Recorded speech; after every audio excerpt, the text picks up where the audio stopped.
You podcast listeners are smart. We say that all the time around here. Much more intelligent than your average listeners. That's why I know if you haven't already scheduled your furnace tune-up with my friends at Standard Heating and Air, you're going to do so soon. Appointments are booking up fast, so get something scheduled with Standard today. You can save $30 on a tune-up if you act fast. Keep a little walking around money in your pocket. Enjoy the show, pals of the podcast, and schedule that tune-up today at standardheating.com. The 93X Half-Assed Morning Show. 93.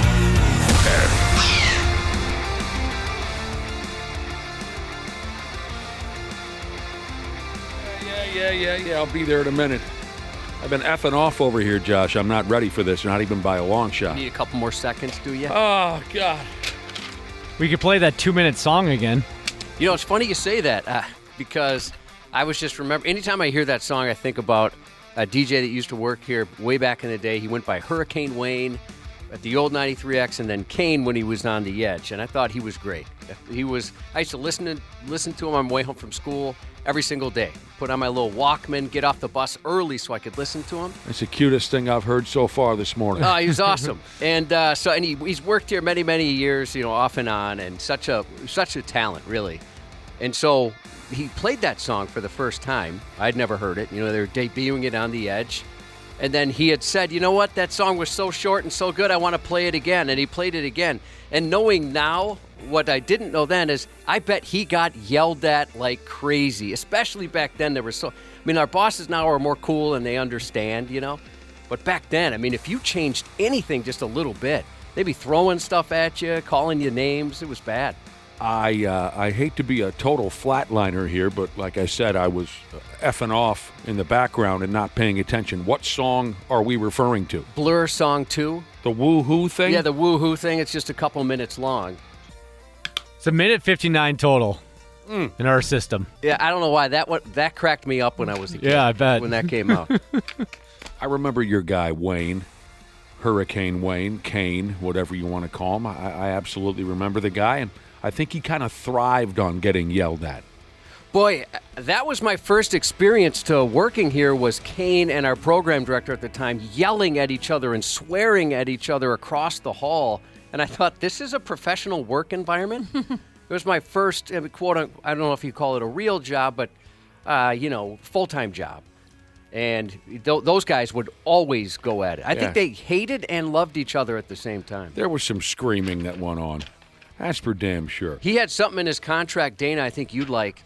He had in his contract he could never be asked to work during a Vikings game because he went to every single one, whether it was here or away. Oh, yeah, I know the guy. I worked with him, too. Oh, he brought that up then, too? Mm-hmm. Did he still have the that in his contract? I think so, yeah.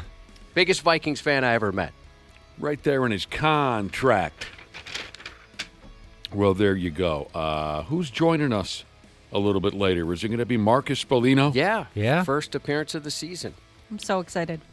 Well, damn. The Man Bear Pigs begin their regular season tomorrow night. And we'll get a chance to chat with Marcus Foligno on his last day before the real world kicks in for the guy.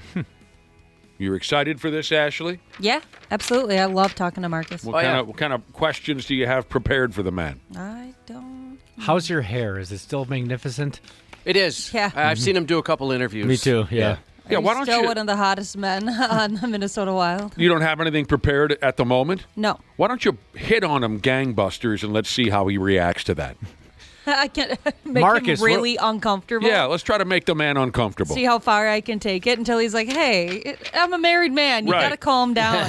Right. Let's be inappropriate with the guy right from the get-go. What are your thoughts on married women who just had their first child? Are you interested? Hey, it's changed you, Ashley. You're showing up early nowadays. Yeah. Have you even noticed that? Yeah, I have. When I pull into the parking lot and I unplug my phone to come in, I'm like, what? It's 4:50? Yeah, you're not used to doing something like that.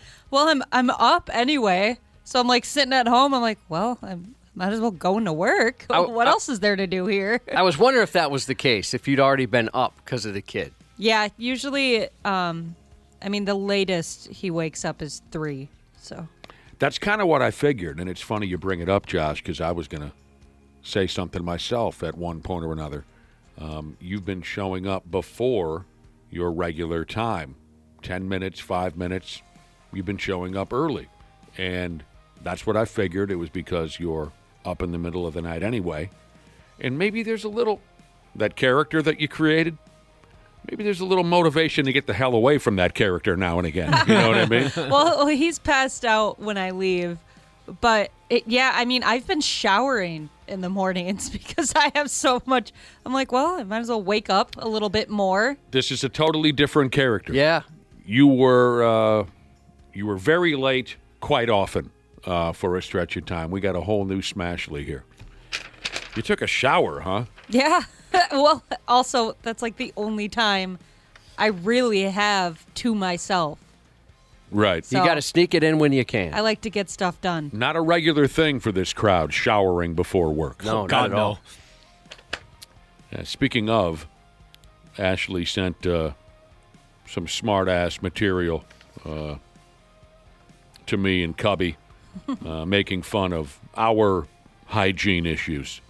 You know what, Ashley? Yeah, she made a comment on I mean, you nailed it, too. You nailed it. I think I might surprise you on a couple of these.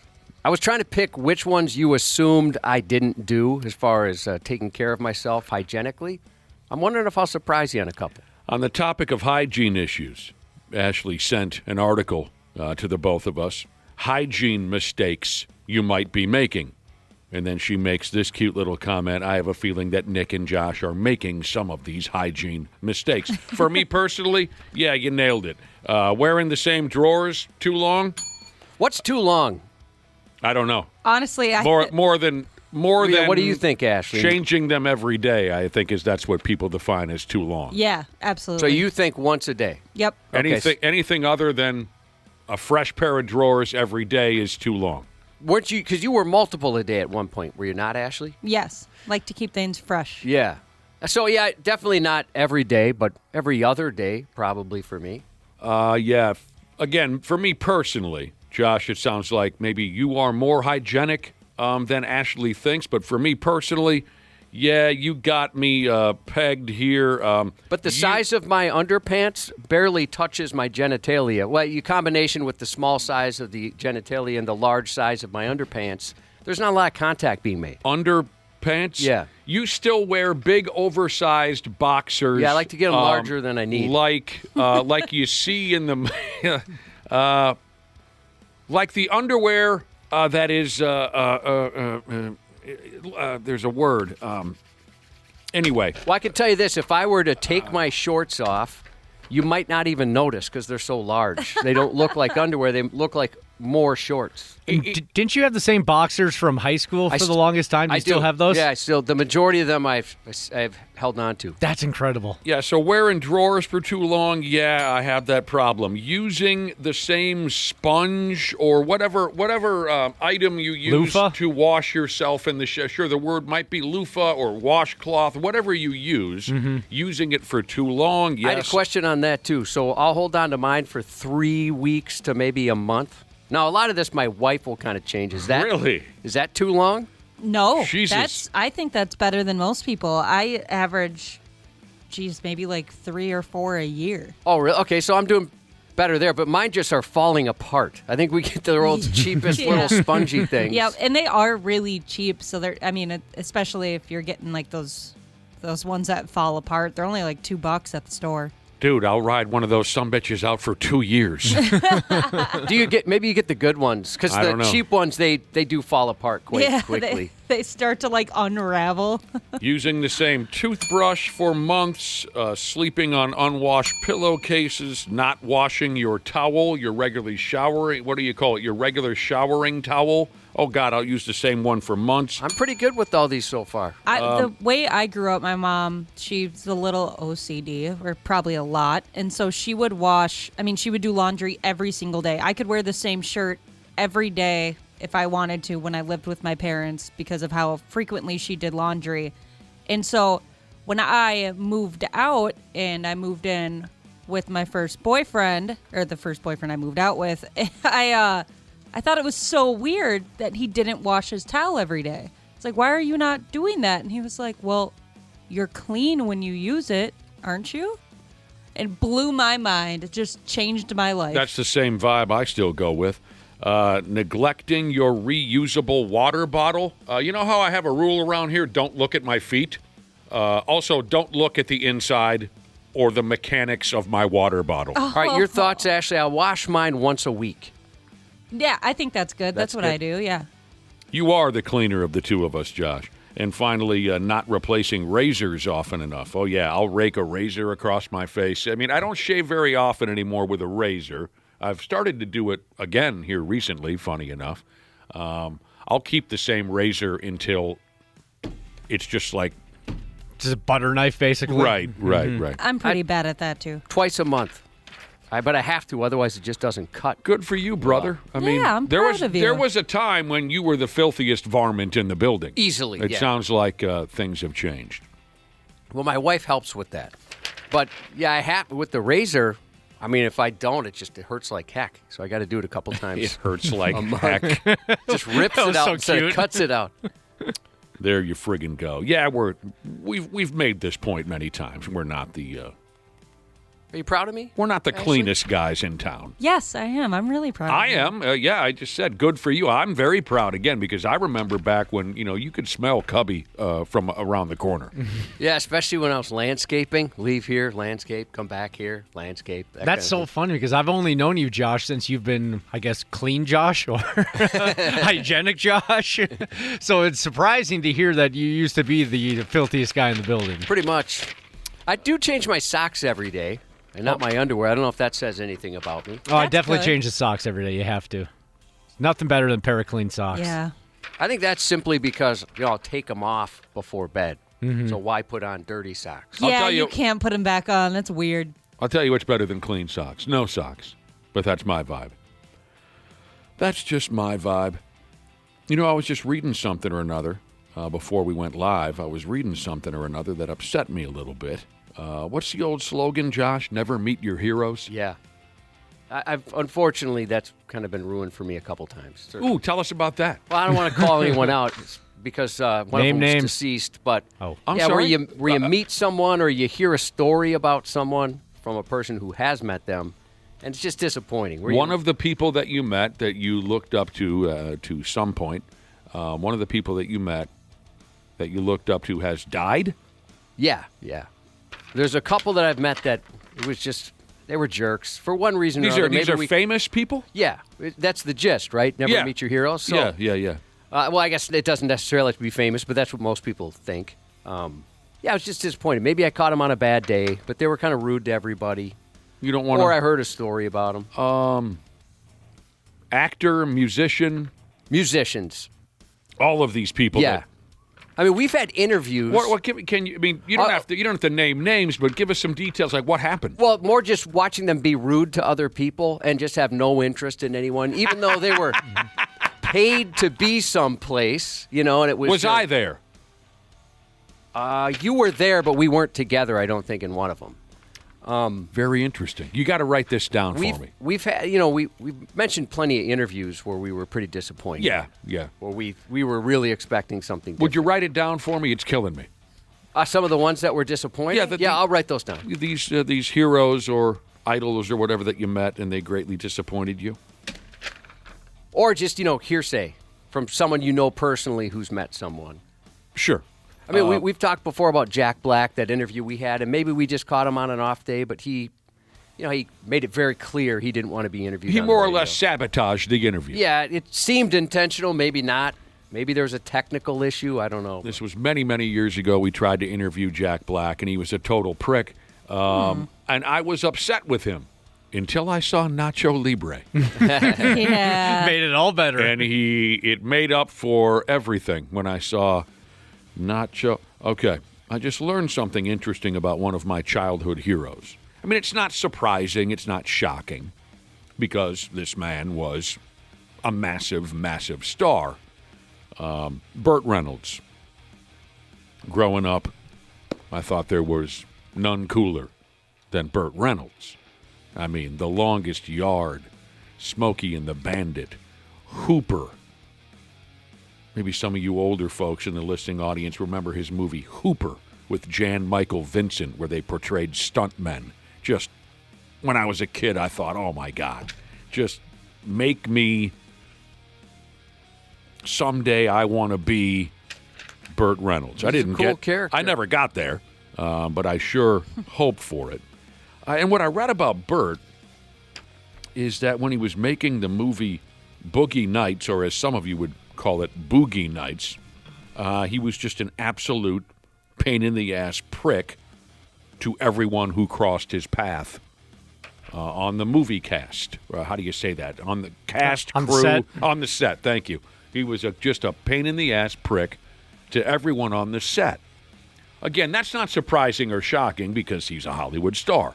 A lot of them are totally insane, impossible a-holes. But I was kind of surprised to read that he acted that way on the set of Boogie Nights.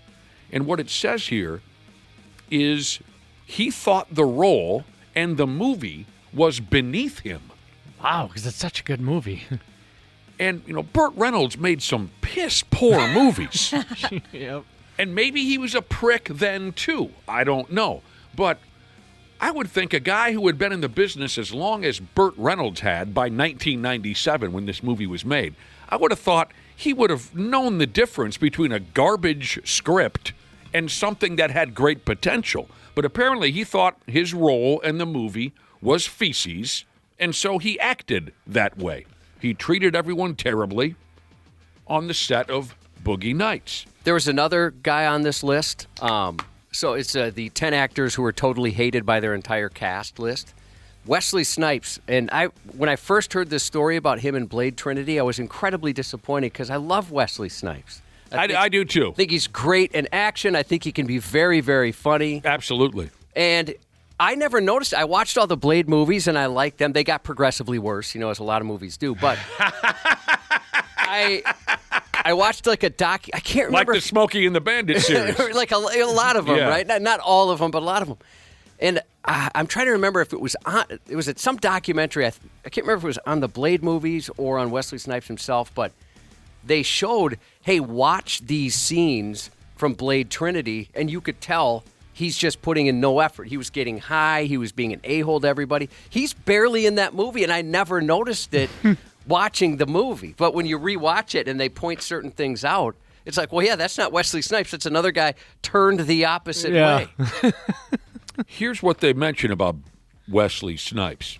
And Josh is right. This conversation, this article, is involving 10 actors who were totally hated by their entire cast. So it says here, Wesley Snipes, Blade Trinity, a movie that came out in 2004. He was unhappy that his character was being sidelined in favor of newcomers Ryan Reynolds and Jessica Biel. So he was jealous that they were getting too much attention. So he made the set miserable. The story says here that in one scene, Wesley Snipes was supposed to open his eyes, but he refused to open his eyes. Like a kid. Because he was a pissy little child who was upset. He refused to open his eyes during this scene, so they had to give him CGI eyeballs. They mentioned that in that show I watched. After the shot was filmed, they had to animate his eyeballs, or whatever the word might be, because he refused to. What a crybaby. What? Yeah, that's a bummer. Yeah, it's Hollywood, It's show business, baby. I was also, again, you can never be surprised or shocked, but interested in Mike Myers being. Yeah, it's too bad, too. Oh, I've heard that about him for sure. Have you really? Mm-hmm. I hadn't until this list. Never heard a bad word about him. Mike Myers, funny guy with the Austin Powers and the this and that. He made a motion picture at one point or another called The Cat in the Hat. Yeah, I skipped love that one. Oh, really? I used to watch the heck out of that. And apparently during the filming of this movie, he was, quote, controlling, humorless, and prone to tantrums. That kind of adds to the movie. But here's my guess. Maybe by that point, 2003, he just had enough, of everything. Because between about 1990 and 2003, he was pumping out a movie about every 2 weeks. Now, it wasn't right for him to take it out on everyone else, But maybe he just reached some kind of a breaking point, and he looked in the mirror and said, Jesus balls, I'm in a movie called The Cat in the Hat. Maybe Austin Powers just really got to him. All right, you bastards. Here's your shot at winning $1,000 with $5K a day. The number you text is 95819. The national keyword is note.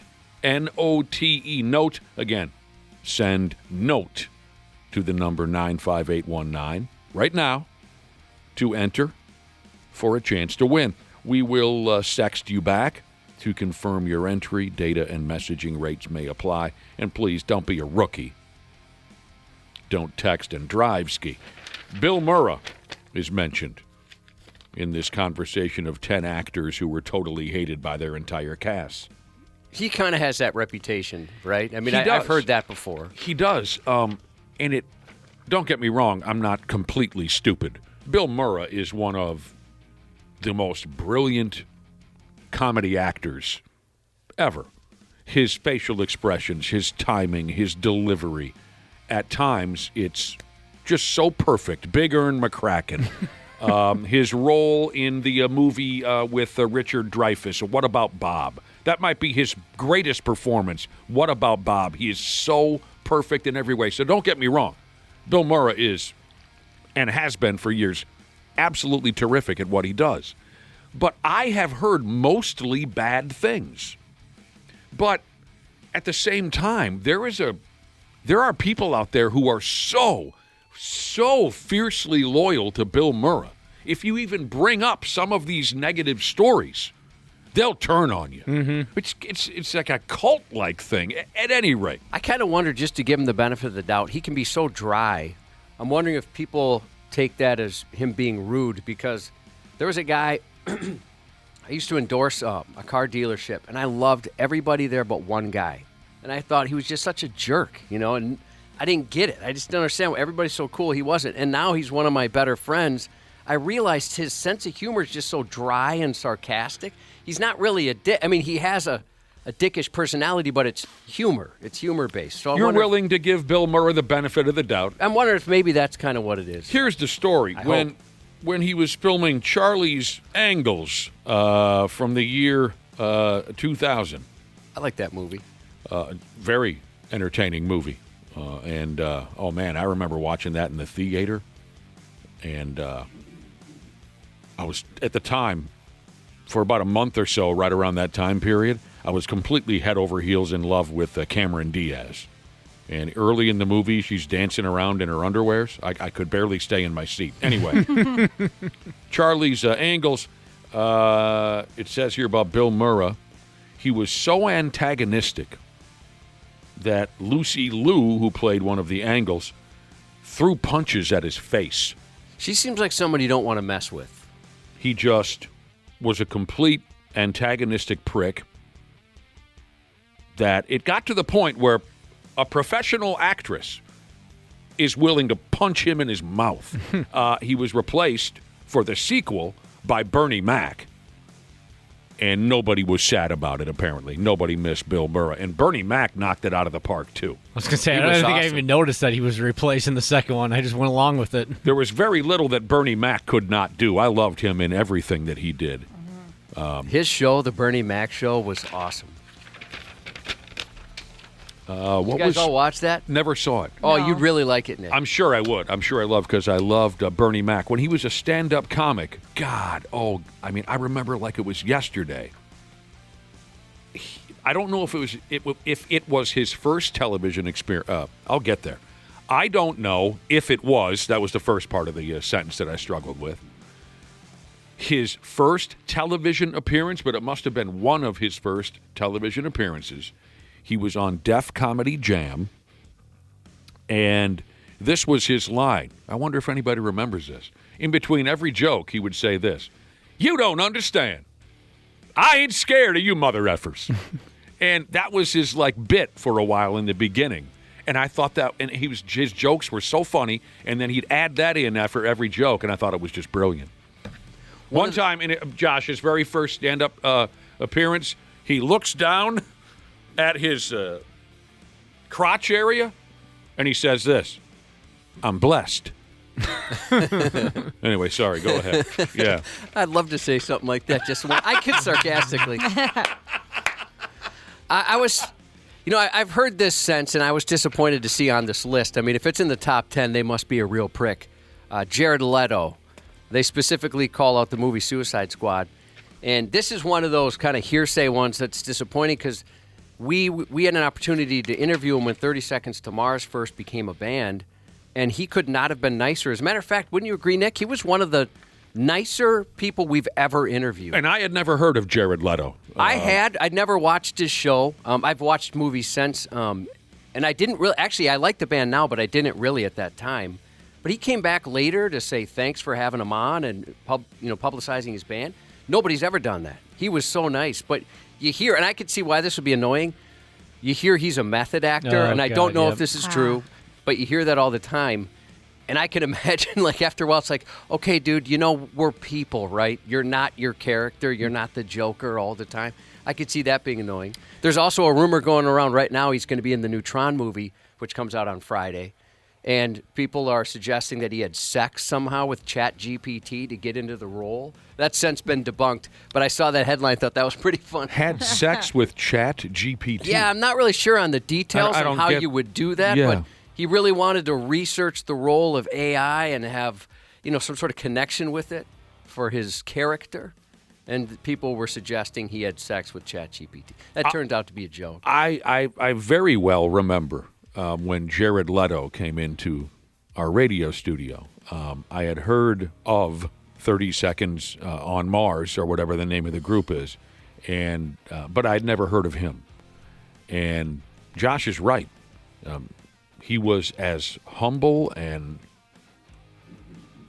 cordial and friendly as we've ever had. Yeah, he was great. I still, have very positive feelings about him because of that. By the way, it says here when he was filming the Suicide Squad, he was doing the method actor thing, and he really wanted the rest of the cast to be freaked out by his character, the Joker. So he sent the rest of the cast gifts like used condoms. He was sending people... That's not comedy, that's a crime. He was sending people bullets, and he was sending people dead animals. Oh, that's terrifying. Richard Pryor pulled a gun on the director of the movie Blue Collar from 1978. He was totally wiped out on dope and completely paranoid, and at one point or another he pulled a gun on the damn director. You never wrote down the names of these rock stars that disappointed you, Josh. I got to see it. Oh, yeah, I'll write them down. Why can't you do it now? I suppose I could. Yeah, because maybe I could tell a story, without getting you in trouble. Paper. Here. Need paper. I got it. Oh, Josh found some paper. Lindsay Lohan also makes the list as far as...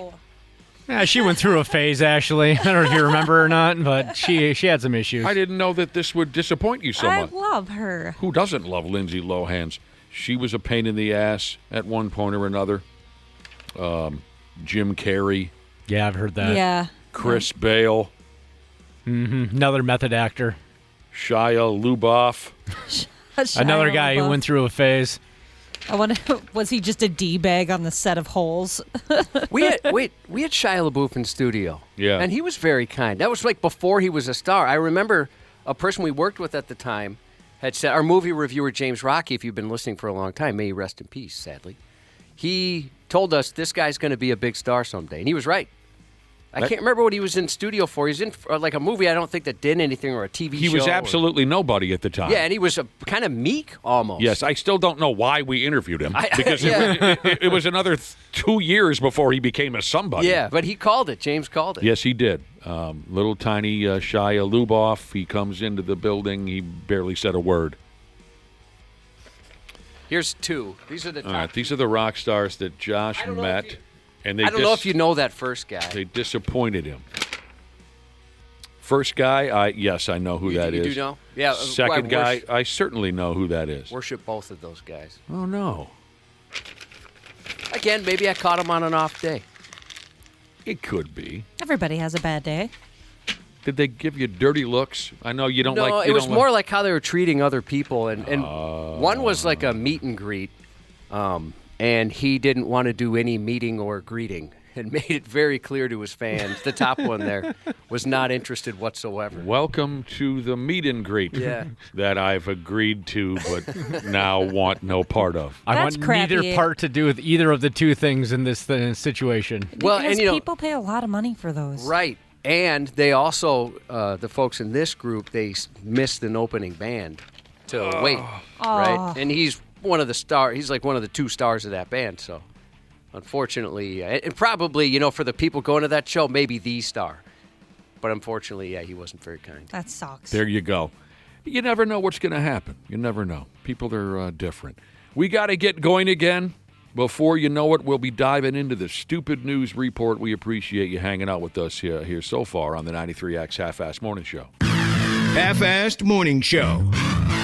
93X. You podcast listeners are smart. We say that all the time around here. Much more intelligent than your average listeners. That's why I know if you haven't already scheduled your furnace tune-up with my friends at Standard Heating and Air, you're going to do so soon. Appointments are booking up fast, so get something scheduled with Standard today.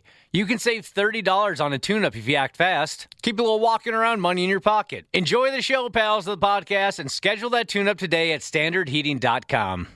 This episode is brought to you by Progressive Insurance. Do you ever think about switching insurance companies to see if you could save some cash? Progressive makes it easy. Just drop in some details about yourself and see if you're eligible to save money when you bundle your home and auto policies.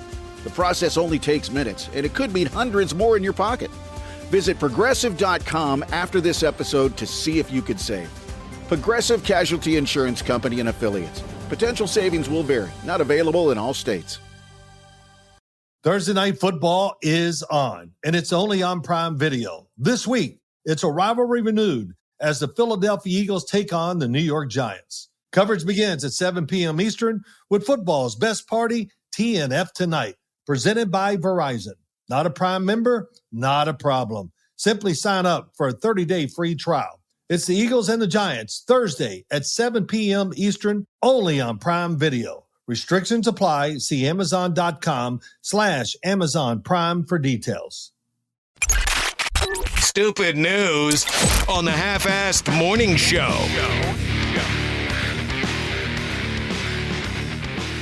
Appreciate it. By God, we do. We appreciate it. You all know how it is these days. Oh, these damn miserable days. Every little conflict, some jag-off has to haul out a gun. Every little dispute, you can damn near count on it. Somebody's going to yank a pistol. Whatever happened to fist fights, Josh? Good question. I mean, although, quite honestly, if I had a gun, I would want to yank it, I would want to show it off and use it as much as possible. Whatever happened to loud, hellacious, unnecessary arguments? Oh, they'll still go on. Usually they're asking for your manager, right?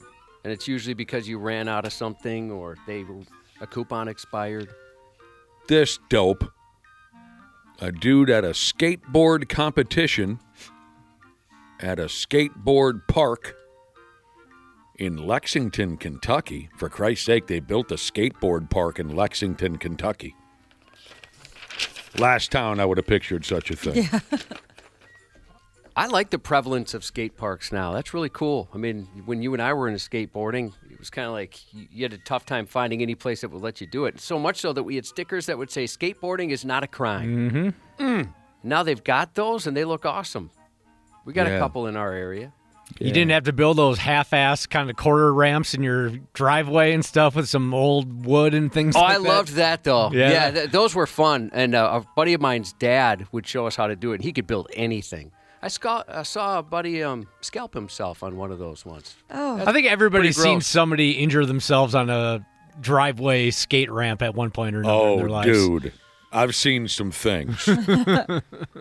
I was in the 2 months where I was into skateboarding. Summer of 86, I imagine, or summer of 85. We were real lucky. Our group, dude 5-6 doors down from me, his dad, a professional carpenter, built a half pipe. And then a dude, just not too far down the road, built an even bigger half pipe. So we had like cool spots to go. And I saw a couple of broken bones that I'll remember until the day that I die. Luckily, it wasn't me. One dude's arm broke. It wasn't a compound fracture, but it was damn near close to where the bone in his right arm kind of built the broken bones kind of built a skin canopy. Mm-hmm. Oh. Like a tent? Like a skin tent. Other dude broke his leg and it spun 360 all the way. Spun all the way around. Those spiral fractures. I saw somebody do that on a motorcycle once. Nasty. Hilarious. No, I thought it was gross, actually. Oh. I felt terrible for the person. So, dude at a skateboard competition at a skateboard park in Lexington, Kentucky, he pulled a rifle on some of the skater kids because he didn't like the music they were cranking while the kids were doing their ollies and their blunt fakies and their axle stalls. Yeah, some folks, I mean, the wrong music can set some people off, that's for sure. Didn't like the music that the skateboard kids were a-playing, so he has to haul out a rifle. Hey, man, I hate Blink-182 also. But is that reason to point a loaded rifle at children? I personally don't think so. The clown penis with the rifle in his hand is a 40-year-old man who goes by the name of Mustafa. I mean, what the hell's wrong with you? All the damn 7th grade skater kids and their parents took to running for their lives. When the local police rolled up, they gave this Mustafa maniac multiple verbal commands to lay down and put his hands behind his back. Instead, Mustafa ran like hell back to his house, and he barricaded himself inside. Eventually, the cops kicked in his front door, and they beat his ass into dust. After he was arrested, Mustafa admitted that he pointed a damn rifle at little kids with punk rock haircuts.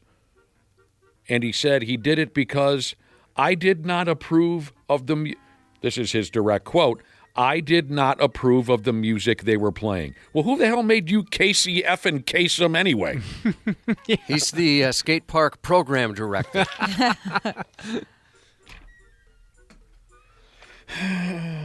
He was also swinging a hammer around. Oh, jeez. He's got all the cool stuff. Just with his eyes closed, just he's swinging a hammer around above his head at the skate park. Just completely out of his gourd. I wish they told the song choice so we could decide if we're going to do the Chris Rock. I ain't saying he should have done it, but I understand if it's that type of music. Like you said, you don't like Blink-182.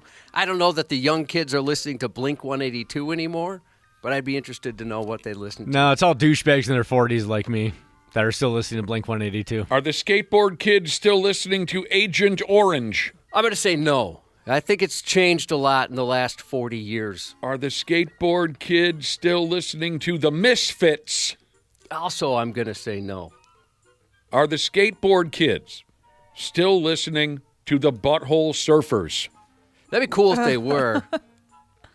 But yeah, also, again, no. I mean, who Ashley, you're in tune with, like, Juice WRLD? Yeah, probably some trash like that. Trash. I'm trying to think of some stuff my son and his friends listen to. That's about as far as I can get. Are the skateboard kids still listening to... What the hell was the name of that band? Black Flag. Oh, yeah, that's a good one, too. Black Flag was big when I was a kid, and the skateboard vibe was hot there in the mid-'80s. Chili Peppers. That was another one. Yeah. Who was the band back in the day? I loved to go to the record shop when I was a kid. Usually I was not allowed to purchase a record because my folks were cheap, but I just enjoyed looking at the album covers. There was a band, early 80s punk rock band. I was never into punk rock, but I would absolutely walk to the punk rock section at my record store because the album covers might show some boobies. Oh, yeah. There was a band, Josh. They all wore bags over their heads. I think it was a three-piece outfit, punk rock band, early 80s. And the drummer, instead of drumsticks, he used dildos. Can anybody help me? 651-989-9393. The Social Distortion. That's not the band I'm looking for, but Social Distortion was also a big band for skateboarders when I was a kid. The Dead Kennedys, also a good one. Rancid, yes. But who was the band where they wore bags over their heads? They all kind of had beer bellies, and the drummer was using dildos instead of drumsticks. Well, I'm assuming it wasn't Tool. Oh, hell no. That's pre-Tool. We're talking early to mid-'80s. I know someone will get this. Someone else our age must have seen that album cover. It's not DRI. It's not the Dead Milkmen. But I remember those bands being big during that time. Here we got. One guy got it. You're right. The Mentors. Never even heard of them.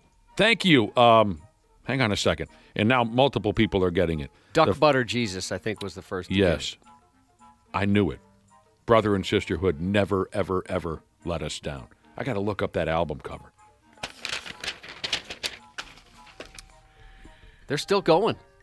You're effing kidding me. Years active, 1976 to present. Wow. But they took 3 years off between 97 and 2000. They needed a break. I get it. Look up that album cover, Josh, and you'll see that I wasn't kidding. I'm just randomly Googling the Mentors album covers, and I clicked on images, and I don't see it. But anyway, the guy was using dildos for drumsticks. All right. Now, someone help me figure out this next jackass. What was he doing here? Dude in Georgia. He picked up and walked away with 91 manhole and or storm drain covers across 3 different counties in Georgia. What's he doing with those? He's humping them. Yeah. He's got to be putting his pee-pee on those manhole covers. You have to. Or storm drain. He goes by the name of Kalen. And I saw his mugshot. He looks like an intelligent kid. He's wearing glasses. Why does that raise your intelligence level immediately? I don't know, but it's a thing. I mean, I'm wearing my glasses right now, and I look smarter now than when I walk in without them, right? Yeah, definitely. Yeah. Very sophisticated. Can't believe the Mentors are still going. Anyway. In one of them, the Mentors, the drummer's using human bones on his drum kit. That's sick. It's dark. Where the hell did he get human? Dude, Kalen, and he's got some dork wingman friend of his. This is what they do in Georgia. They roll up in their Nissan. They snatch up a manhole cover or 2, put them in their motor vehicle, and then they drive on out of there. And the local cops have them on video doing this. So is it the same old gimmick here, Josh? They sell the metal or the iron or whatever the covers are made of, and then they use that money to buy crack rocks? Probably. Okay. Or either that or they're, pulling a bit. You think it might be a fraternity trick or something? Could be. I'm still trying to find this album cover. Somebody texted in and said the Mentors' Get Up and Die is the album cover where the drummer's using dildos for sticks. Of course they have an album called Get Up and Die. That's awesome. Oh, yeah. Okay, here it is. Oh, can I see it? Because it'll bring me back to 5th grade walking around the record shop. Make this bigger. How would I guess you can. I don't think I'd notice that right away. Yeah. Very attentive. That's the one. Yeah, my God. This brings me back to 1982. Drummers got the big fat rubber dildos for drumsticks. God. Oh, there's a lady drinking out of a dog bowl. Yeah. She's their sex slave. This is dark. She's there to please the Mentors. They're teaching her. The Mentors are teaching her. Friggin' punk rock. All right. So the kid stealing all the manhole covers. Folks in the neighborhood where all the manhole covers turn up missing. Folks in the neighborhood are saying, damn, Some of us like to jog. Our kids play in the street. What if someone upped and fell down the whole ski? Yeah, really. So they're a little pissed off. Kalen and his bro, like I said, they've snatched up manhole covers and storm drain covers in a few different counties in Georgia, and they ended up with 91 of them total, 91 different. Police eventually pulled these two plugs over, beat them senseless, and arrested them.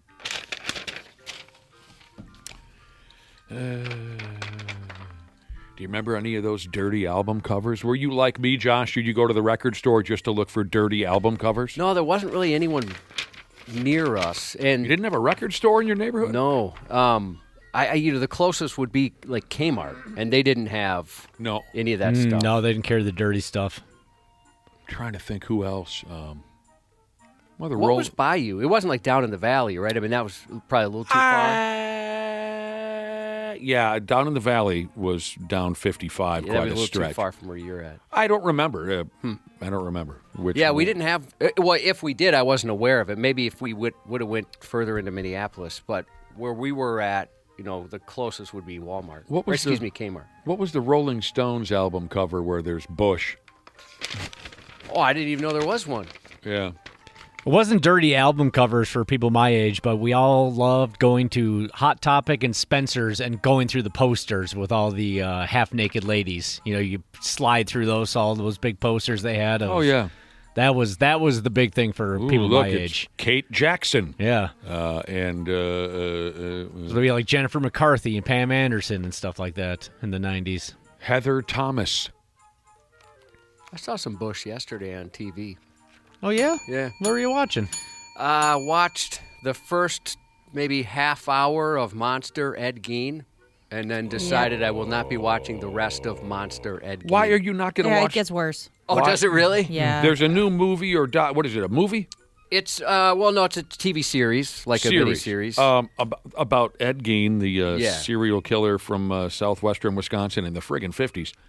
It's too disturbing for you to continue to watch? Yeah. Oh. Yeah. There was two particular scenes where after the first one, I almost turned it off after the first scene. I thought, well, they're just trying to shock us in the get-go here. And then there was another one. Got worse? Where, the aunt from Roseanne, she's got a lot of Bush. Yeah, Mom Bush. Yeah. I think it was the aunt. I think she played the aunt on Roseanne. Both of you saw Bush. Oh, there's a lot. I didn't realize it was the aunt from Roseanne. I don't like that now. Yeah, it's a little much for me. I swear to God, there was a Rolling Stones album cover where there's Bush, but now I'm looking at Rolling Stone album covers on, the internet, and I'm not seeing it. Yeah, I don't see one either. Ed Gein, huh? So you're not going back either, Ashley? No, I watched the whole thing. Oh. Yeah. It was disturbing, but... Got a few people here that are also folks that have quit on Ed Gein very quickly. I can't do that. You'll miss the nipple chair. There's a nipple chair? You know what I did? I just looked him up on Wikipedia to see if there's anything I didn't know. And I read a couple articles on what was real in the show and what wasn't. I watched a movie on Ed Gein quite a few years ago. It was pretty well done. There's a few. When I was kind of just looking up information on them, I didn't realize there were so many of them. I got roasted over the weekend because I had never heard of Ed Gein. Oh, you really haven't? No. Wow. That's like never hearing about like the Zodiac Killer. When my mother was a young teenage gal, she was living in a neighborhood relatively close to where the Ed Gein thing was happening. And it was all over the radio, missing bodies and missing teenagers and things like that. And so my mother, she and her girlfriends started babysitting in pairs because of the mystery that was going on, and they eventually found out it was this Ed character. Wow. Well, there's a few people who hadn't heard of Ed Gein. You are in for a treat. If you watch this... No, just in general, learning about Ed Gein. I was surprised that the amount of kills attributed to him as far as fact that they know was so low. I assumed it would be a lot higher. What did he do, in the part that disturbed you, did he like cut off someone's bush and then wear it as his own bush? No, it was just both sex related and the stuff that's too weird or disturbing. I mean, I don't mind horror movies. It's not my favorite genre, but a couple of those scenes. I mean, my goodness. It's funny that you talk about him wearing other people's skin. Yeah. That's an interesting scene later. There's even later than that even. Yeah, same person. That was his thing, right? And he was the inspiration for Leatherface and all that, as we know. Psycho. What was the other one they were saying? I did kind of bust out laughing when I don't think that spoils it for anybody because it's a small part when he's wearing somebody else's face. All I can think of is Dwight from The Office when he wears that like CPR dummy's face. Silence of the Lambs, another thing inspired by Ed Gein. Right. Hey, Josh, you just said Psycho, the movie. Mm-hmm. I need you to set me up for something. Say this to me. Say, hey, Nick, I've got something over here that's really going to cheer you up. Okay. Hey, Nick, I've got something over here that's really going to cheer you up. If it's Anne Heche's beehole from Psycho, I've already seen it. That's, what's his name in the Chris show? Griffin. Chris Griffin. Greatest line he's ever had in the show. Were you disappointed, Ashley, that you don't get to see Charlie Hunnam as Charlie Hunnam? I mean, you go shirtless and you get to see how cut he is, but... No, it wasn't really top of mind. Because I know when they uglied up Glenn Powell for Chad Powers, it disappointed you. Yeah, that was depressing. It's depressing. I didn't know if you'd feel the same of Ed Gein. I was thinking about that yesterday simply because you brought that up about Glenn Powell. Nah, I didn't really mind. Oh, that Charlie Hunnam guy is in it? Yeah. Okay. And the other thing, sorry to keep going on this, but I couldn't get past the voice. Yeah. Does it get less annoying? No, it does not. You guys are really hyping up this program. Well, Sheila, for me, like I said, I'm sure plenty of people liked it. It just wasn't for me. I'm very interested because, it is a true story, so I'm willing to listen all day to your takes on the Ed Gein comedy show that's going on. Here's a listener who is watching or has watched the Ed Gein documentary series, whatever you call it. He says... he wears his mom's underwears and masturbates, and his mom catches him. You know what Dana's saying right now? Yeah, so? Yeah, that was the first scene. Yeah, that was an interesting opening. I thought, we are in for something here. Yeah, that was the very opening scene, but that was close. And that was the first thing where I thought, oh, boy, I don't know. I don't know if this is for us. And don't act like it was just like classic masturbation either. No, it was weird. Yeah. There's a classic version? Like you're laying on your back. You're doing it in your bed. I've never done it laying on my back. There was a belt involved. Oh. Mom finds him. I always like to have just one leg up on the windowsill. I don't ever... Sounds like something he would do. I don't lay on my... Step 1, open blinds.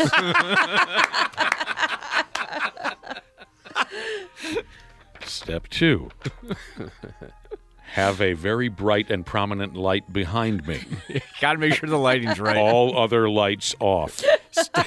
Step 3, rush hour, when folks are on their way home from work. All right. We're cracking up.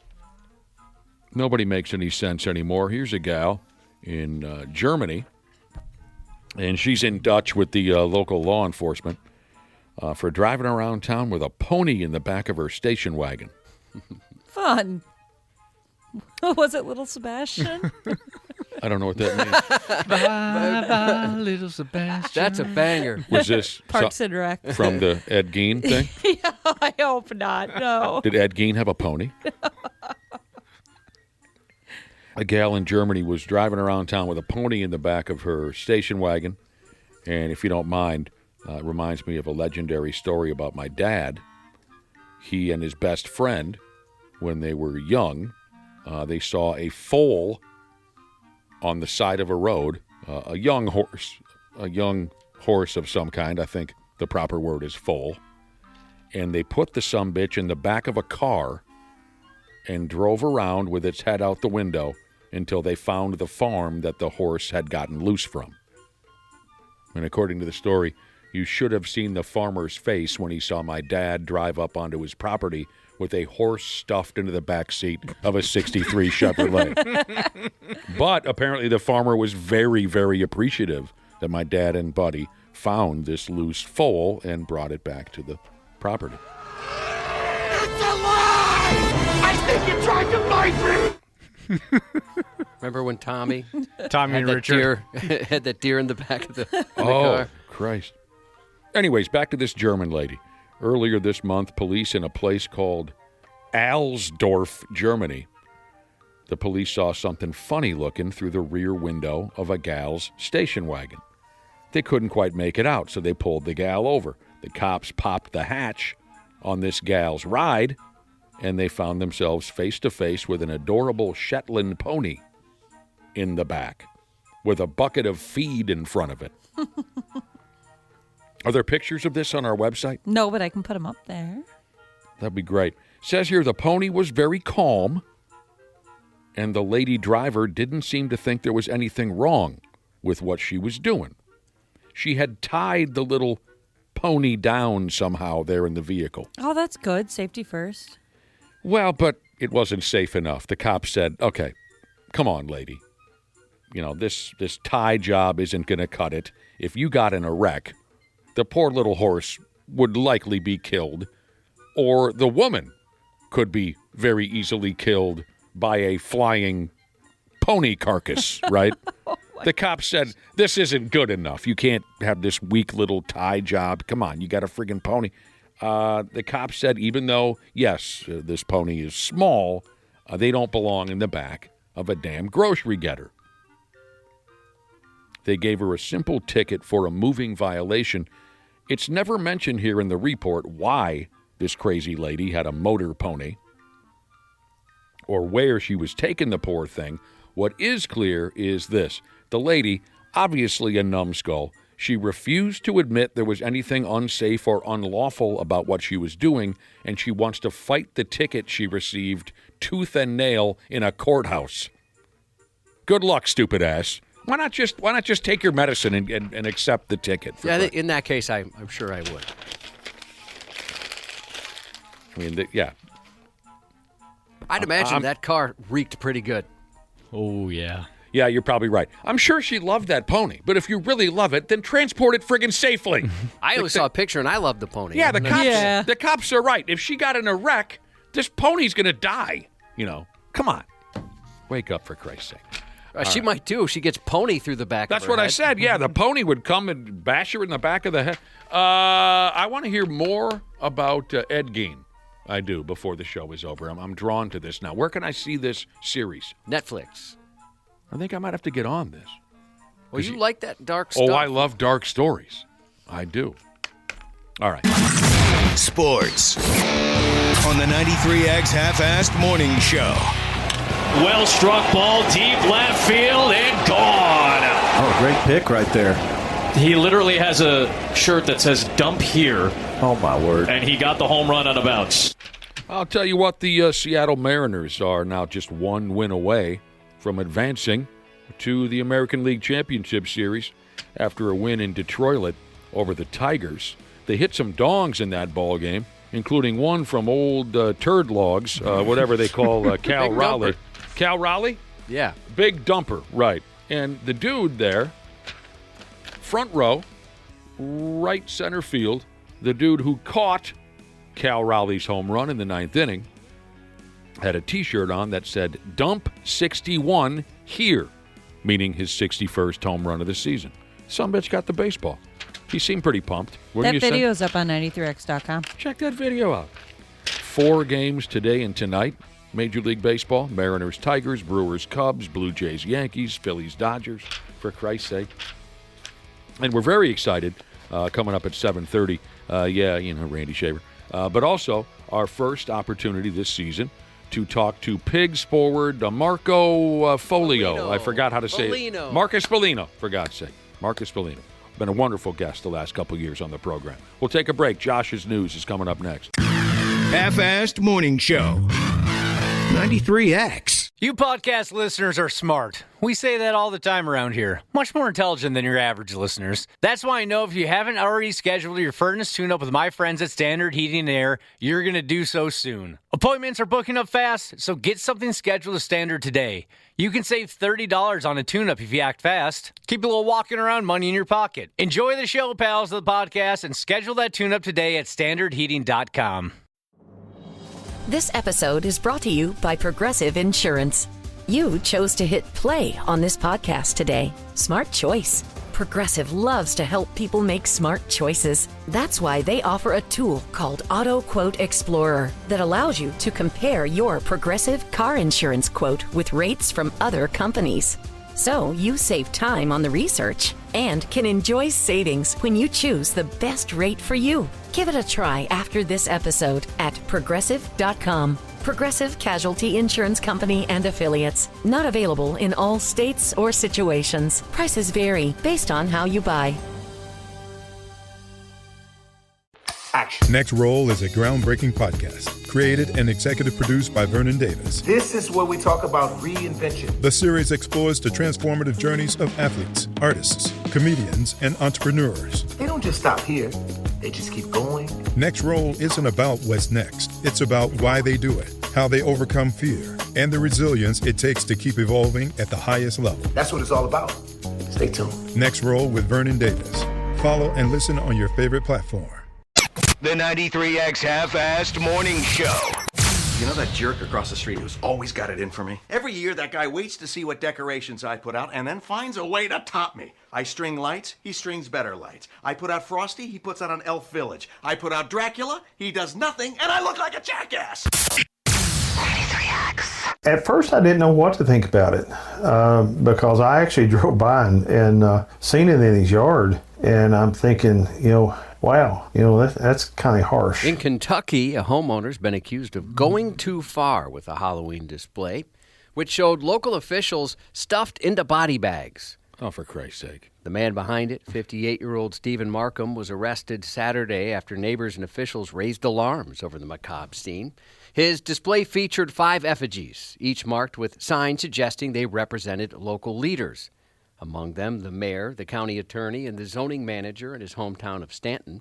He knows who the zoning manager is? He does, because he has an issue, a specific issue. Right. Police say Markham refused to remove the display or even speak with officers, which led to his arrest. It came just days after he posted online rants about his frustrations with local officials, venting about a court ruling which found he'd violated a number of city ordinances at his home, thus the zoning manager. Yeah. Stephen Voss, a political science professor at the University of Kentucky, explained that while free speech is broadly protected, there are limits. If you're actively threatening someone in a terrorizing way, that may not be covered by the general right to free expression. He pointed out... What the hell is out... Nicolas Cage doing in this news story? That guy sounded just like Nicolas damn Cage.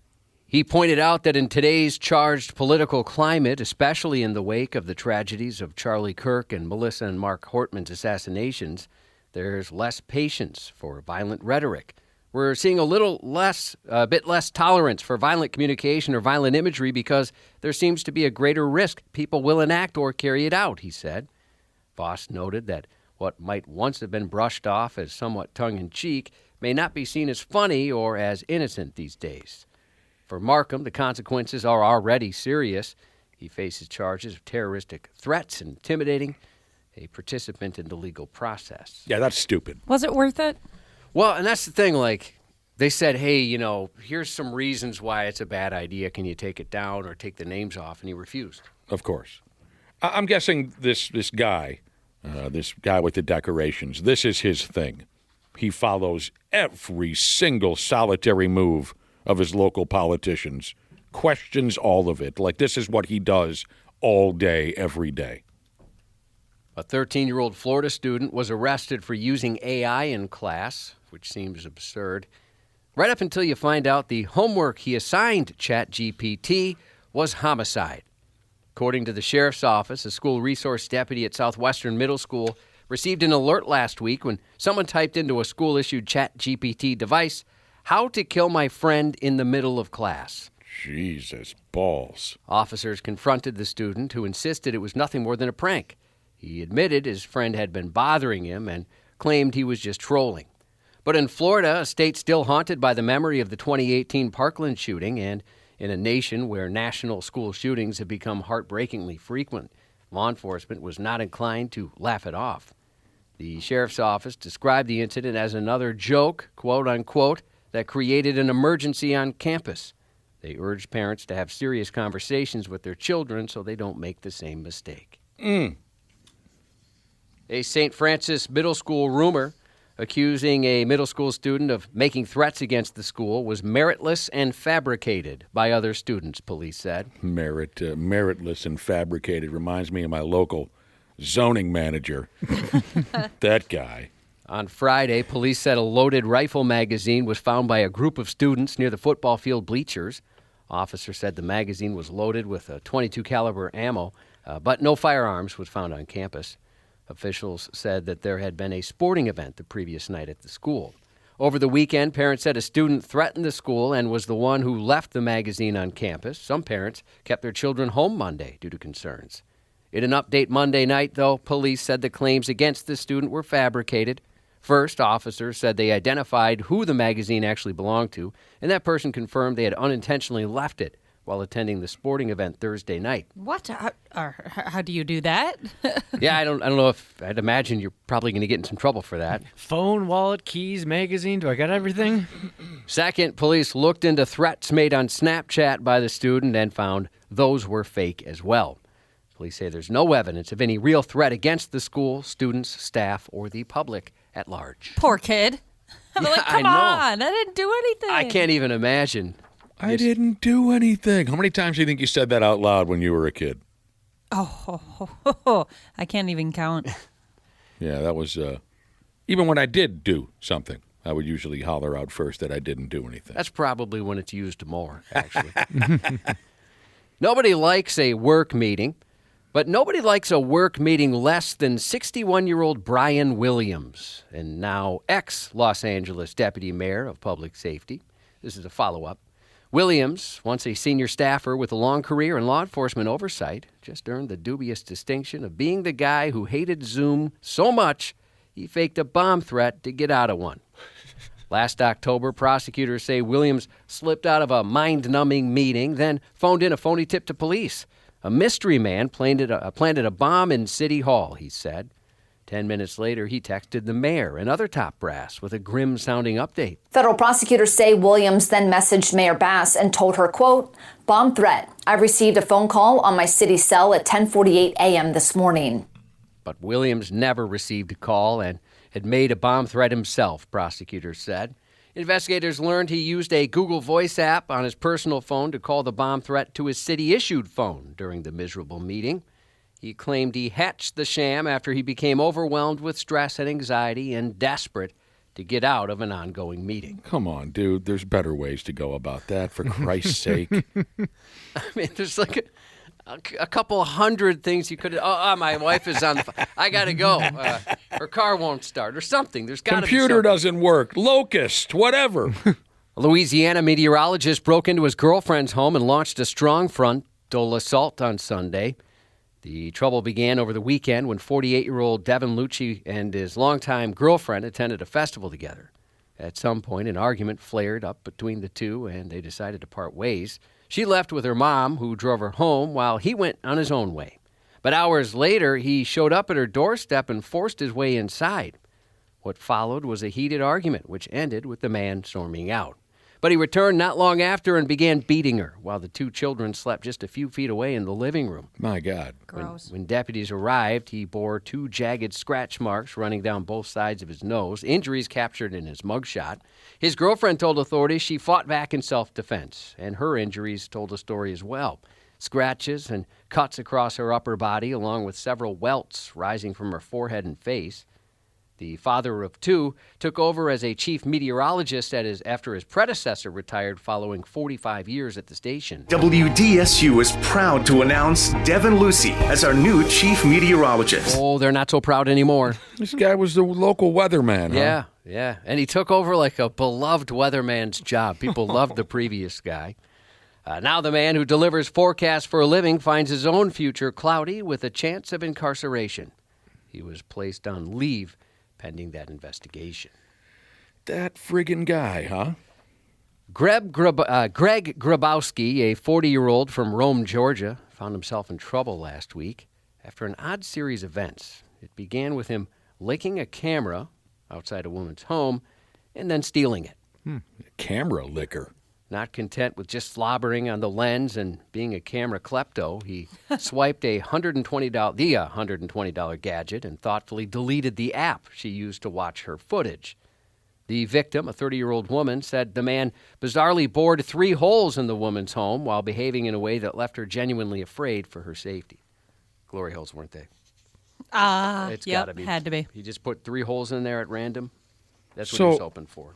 So she looks at her Ring doorbell camera, or whatever the proper term is for those things, and she sees the guy licking it? Yes. Dude. Correct. The art of the handwritten note may be fading in our modern world, sadly. Yet in Baltimore, one man seems determined to revive it, though in a way that has turned sinister. Police arrested a 24-year-old Sunday after he approached women with written threats soliciting sex. It began Friday when he confronted at least 2 women, handing them a notebook filled with disturbing demands. Inside were threats that warned he was armed, along with instructions that they were forced to read. When officers searched his bag, they discovered 4 separate notebooks. One of them carried a chilling letter saying, "I will shoot you with a gun and kill you. Come with me and find a place to have sex and do your best and don't do anything about it and don't tell police and don't tell everyone, even if you have the opportunity," his run-on sentence read. My goodness. What the F is wrong? I would start critiquing his grammar. No punctuation whatsoever. This is trash. There is so much wrong with this cat. Other notebooks carried similar warnings that he had a weapon. Investigators noted that this wasn't his first threat, which had been committed to paper. In Washington, D.C., he once told police he wanted to speak to the president, at the time carrying a notebook in which he wrote about shooting someone, though no gun was found. And this past July, he left another handwritten note for a Walgreens clerk, ordering them to leave money at an Italian grill while threatening to shoot if they didn't comply. Whew. Got ourselves a keeper here. Yeah. A 44-year-old man was taken into custody after repeatedly committing lewd acts on a Jersey beach. How can you tell? A good question. Everything that happens there is lewd. A woman reported a man had made her feel uncomfortable. She said he briefly left the area, only to return fully nude, where he proceeded to expose himself and carry out a sinful act. Just a few days later, 2 more victims came forward describing nearly identical encounters with a man who behaved in the same disturbing way. He was jagging off right there at the beach? Right in front of everybody. Police opened an investigation, and before long they arrested the offender, charging him with multiple counts of lewdness. In his defense, some might note that a portion of the beach was once a gathering place for nude sunbathers, but even then everyone understood there were limits, and it was never okay to bop your baloney. Among the 48 passengers on board a flight in New Zealand last November, 2 crazy, horny Kiwis were aboard. There was a 30-year-old man who must have had more than just his seat back in the upright position, because he went after his 32-year-old girlfriend. The couple were spotted in a marathon makeout session that had fellow travelers cringing in the cabin due to the duo's, quote, excessive kissing and fondling, unquote. Flight attendants asked them more than once to tone down their public display of affection, which had gone well beyond the casual kiss or embrace. Instead of easing back, the man placed his hand inside his partner's bra, which is the overhead bin for boobies. Then, approached again by a flight attendant, the pair feigned sleep, as though hoping to avoid the confrontation altogether. No, we're just sleeping, not making out. Their behavior, however, didn't go unnoticed or unpunished. Both were arrested upon landing and later admitted to performing an indecent act in public. The courtroom revealed more than just the story of an ill-judged display on a domestic flight. The man faced additional charges, 2 counts of shoplifting, theft at a dwelling, and possession of meth. Whoa. That explains the fondling on the airplane. Though. Yeah, and the refusal to stop. It wasn't just the memory of a witness that sealed the fate of an East St. Louis man. It was the skid marks he left behind, not on the road, but in the details of his saggy pants. Oh, God, that sounds gross. 24-year-old Lassane Whitley faces multiple charges after a late-night robbery at Dave's Hot Chicken in Chesterfield, Missouri, just after midnight Saturday. When Whitley walked into the restaurant wearing a ski mask and carrying a gun, he slipped into the manager's office, shoved the weapon into the manager's side, and demanded a bag full of cash. A struggle followed, and in the end, the bad guy won. He overpowered the manager and fled with the bag. A witness gave police a description which went beyond the ski mask, down to the brand of underpants visible above his sagging pants. Surveillance cameras backed up the account, capturing the same detail during the scuffle. When officers found Whitley, he was still wearing the exact same pair of True Religion underwear caught on camera. They must have really been hanging out for the witness to bring it up.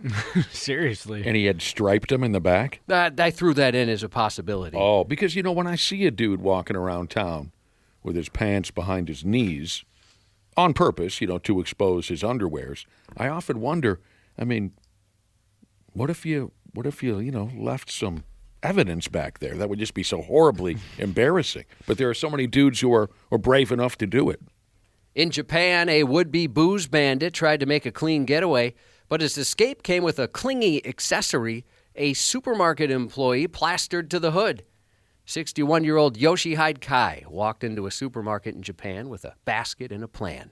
According to police, he tried to slip away with 11 items, including beer. That was his main target. But just as he reached the exit, a store employee stopped him. Instead of surrendering his suds, Kai dropped the basket and ran for his car, likely blasting a Mr. Big album as he fired up the engine and hit the gas. The employee, determined not to let him get away, unwisely stepped in front of that vehicle, but Kai didn't stop. As the car lurched forward, the worker leapt onto the hood, clinging for dear life as the vehicle raced out of the lot and tossed the employee onto the ground. Miraculously, the human hood ornament walked away unscathed, though their dignity may still be in recovery. When questioned, Kai admitted, quote, "I really wanted to drink alcohol and didn't have enough money, so I shoplifted, but I didn't want to get caught by police." I suppose it's probably a common story amongst those that are sure shoplifting. Following the news that the U.S. Treasury will soon stop producing pennies, Wisconsin-based Quick Trip has revealed its own plans to phase them out across stores. The La Crosse convenience store chain explained cash transactions will be rounded to the nearest 5 cents, while purchases made with cards or digital payments will continue as usual, unaffected by the change. I believe they're rounding down. I should have thrown that in there. The move comes on the heels of the Treasury's announcement that penny production will once end with the final batch. Once the final batch of blanks is gone, a moment expected to arrive early next year. Weird. Batch of blanks. I have the strangest thing. I thought it was very weird. I went to the gas station, the Holiday. It's not too far from here. And I had I was supposed to get $7 back in change. And all she gave me was a bunch of $1 coins. It's like, what? Really? Didn't want those anymore, maybe? I thought, all right. She thought you would be the one to accept that type of yeah, change. I was and you did accept 7 $1 coins? Yeah, and I thought, I hope she has some $1 bills, because I could see people not being happy with that situation. But I thought, all right, well, this is nifty. There are some puke bags who would raise a stink over that, but I think it'd be kind of cool to have 7 $1 coins. Yeah. I've never seen that many at once. I would think that my neighborhood bartender might be kind of impressed for me to tip him or her with a $1 coin. Yeah. Yeah. The oldest and quite possibly most haunted hotel in Las Vegas is opening its doors to thrill seekers with a contest perfectly timed for the Halloween season. Those brave enough to apply will get the chance to spend an entire weekend inside the El Cortez Hotel and Casino chasing down ghosts in hopes of walking away with a $5,000 prize. The El Cortez is no ordinary hotel. It's the longest-running hotel casino in the city, standing proudly on Fremont Street, better known as the Old Strip or simply Old Vegas. Since opening in 1941, it's witnessed just about everything this town is famous for: mobsters, murders, and, if you believe the stories, plenty of paranormal activity. In fact, rumor has it the basement of the El Cortez holds the ashes and cremated remains of former employees who died without family, leaving their spirits to linger. Oh, man, that's dark. The contest description sets the tone with a challenge. We're sending you to investigate fully equipped with ghost hunting gear to see if the stories are true. Ooh. Whoever is chosen will check in for a haunted weekend stay, venturing into the casino's oldest and eeriest spaces in search of ghostly signs. They'll explore the corridors, the casino floor, and other notoriously haunted spots with the help of EMF meters, EVP recorders, and thermal sensors, all under the cover of night. The contest officially began on Monday and will run through October 31st. The winner's ghost hunting adventure isn't expected to take place until early December. This sounds sweet. I'd be down for something That's like right this. up your alley. If you were an employee at the hotel and you died and you had no family to call, they'd just bury you right there at work? That's the rumor. Who knows if that's true? Miserable. You don't want to be buried here. You don't want your remains to be left here. Well, we have a pact where if one of us dies at work, we have to pull the other through the threshold, just over the threshold, so we're at least in the parking lot. Right. Maybe even off the entire property. And you have no real family that you like to speak of, at least. A new survey asked Americans to rate how much they love Halloween. And the states with the biggest Halloween fanatics are Delaware, Idaho, and North Dakota. The state with the least Halloween spirit, Arizona.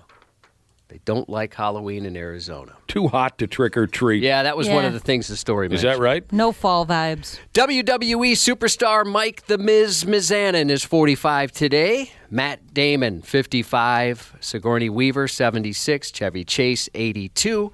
And that's 93X News. Randy Shaver and Brad Ryder. Okay, fine. Brad Ryder and Randy Shaver. Jeez, Brad, ego much? On the Half-Assed Morning Show. What's your decision? In this fall, man, this is tough. In this fall, I'm gonna be taking my talents to Hennessy VSOP. I feel like it's gonna give me the best opportunity to win more at hosting, win at signature cocktails, win at impressing guests. Is anybody next to LeBron retiring? Yes, it is. We all know this now, right? I think most people that text me are also aware it's probably nobody was freaking out. For Christ's sake. The LeBron James second decision gimmick turned out to be a lame Hennessy advertisement. Randy Shaver. Damn, I was hoping you'd retire. Yeah, you knew that wasn't going to be the case.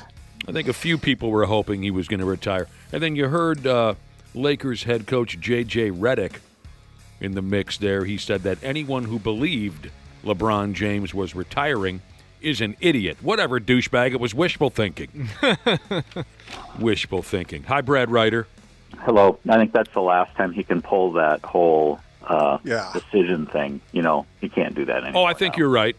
His second decision gimmick was an ad for Hennessy. Drink up all the Hennessy you got on your shelf, so please allow me to introduce myself. That was the words of Shock G from Digital Underground and the greatest hip-hop song of all time, the Humpty Dance. Comments? I would say J.J. Redick, the only idiots are people who actually think you're the coach of that team. So.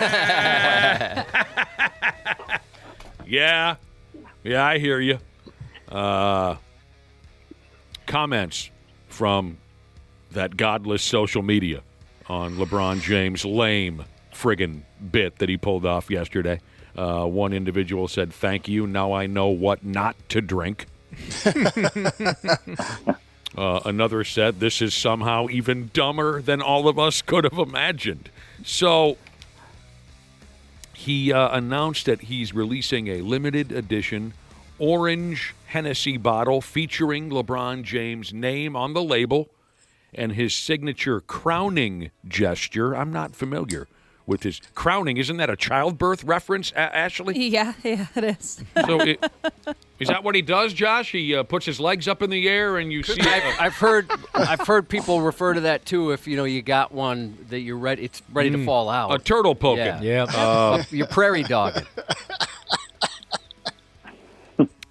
And I didn't watch this, of course, because I have common sense and some amount of taste.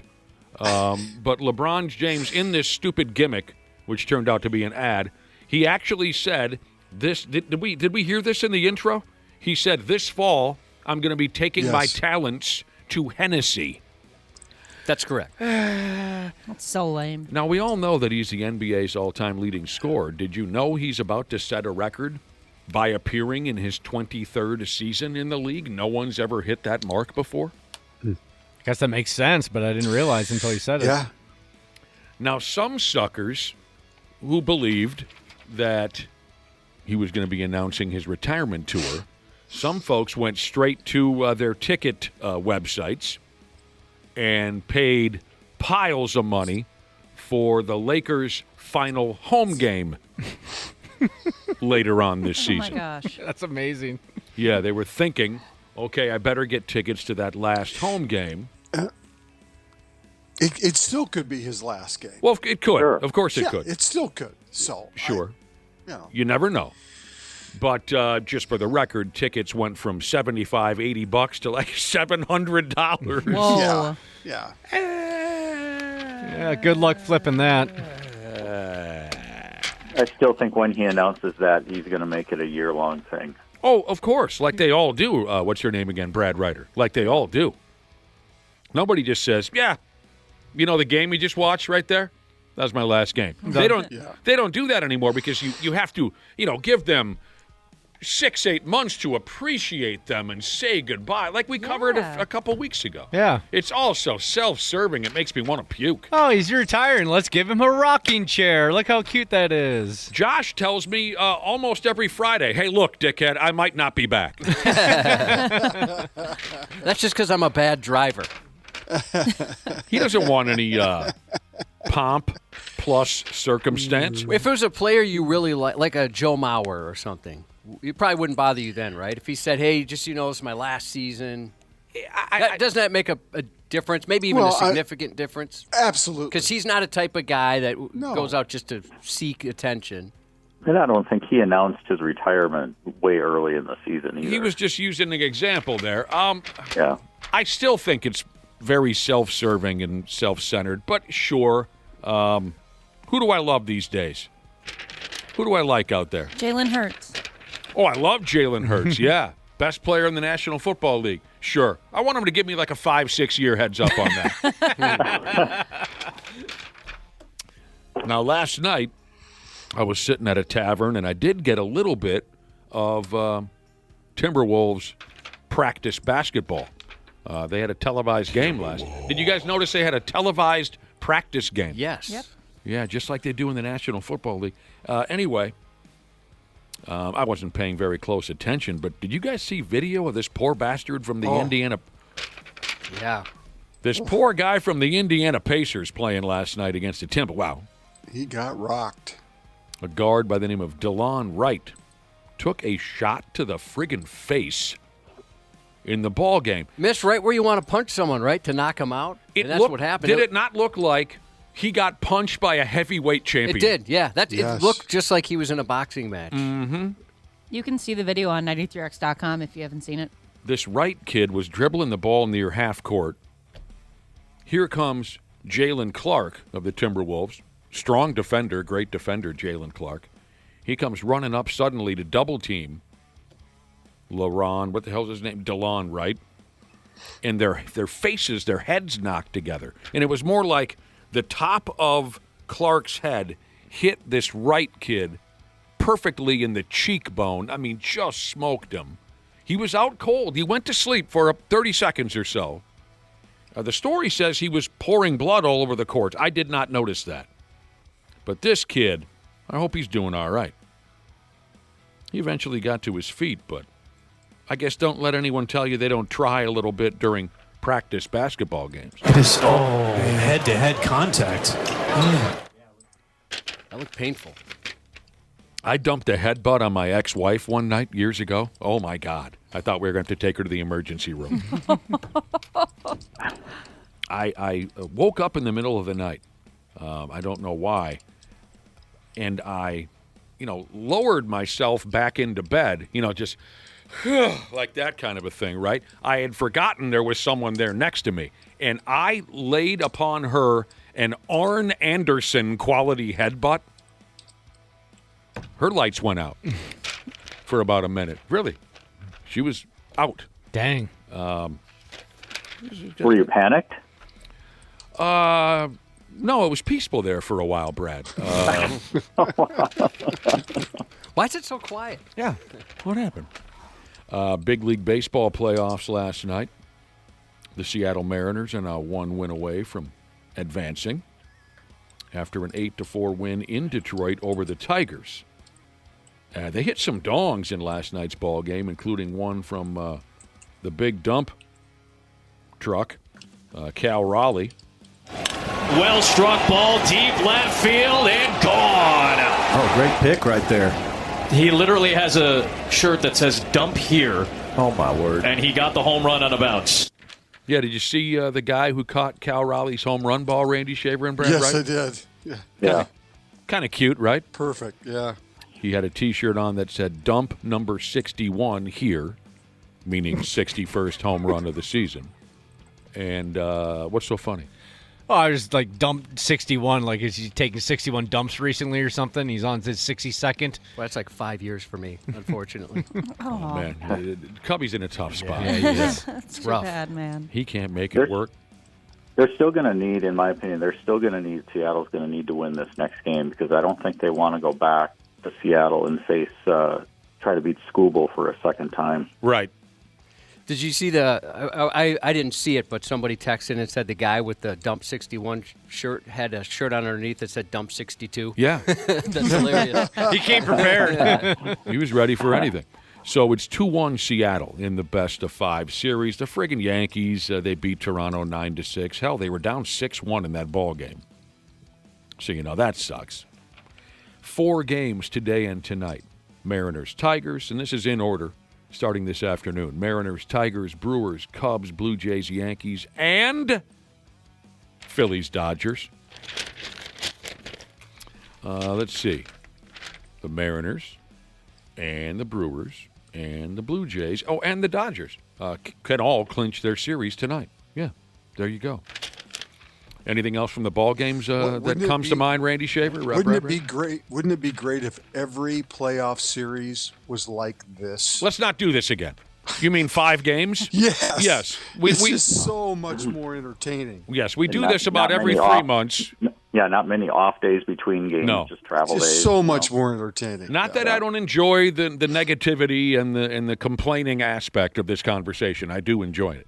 Unfortunately, our former twin and our guy, Varland, helped get them back into the game last night by giving up that home run to Judge. Did Ashley's grade school boyfriend not have the greatest outing? No, he did not. I mean, it wasn't a bad pitch that Judge hit out, but Judge hit a 3-run homer to tie the game off of him last night. Yeah. Of course, Randy Shaver, 100%. I want 3-game series and 5-game series. I want the National Hockey League to trim 30 games off the schedule. I want the NBA to trim 30 games off the schedule. We could do this again. I know. But we all know where we stand, right? Go ahead. You had another thought on it? I was just going to say, I would rather they not trim games off the regular season just because the records that are out there are established, and I think that's fine. It's the playoffs that drive me crazy.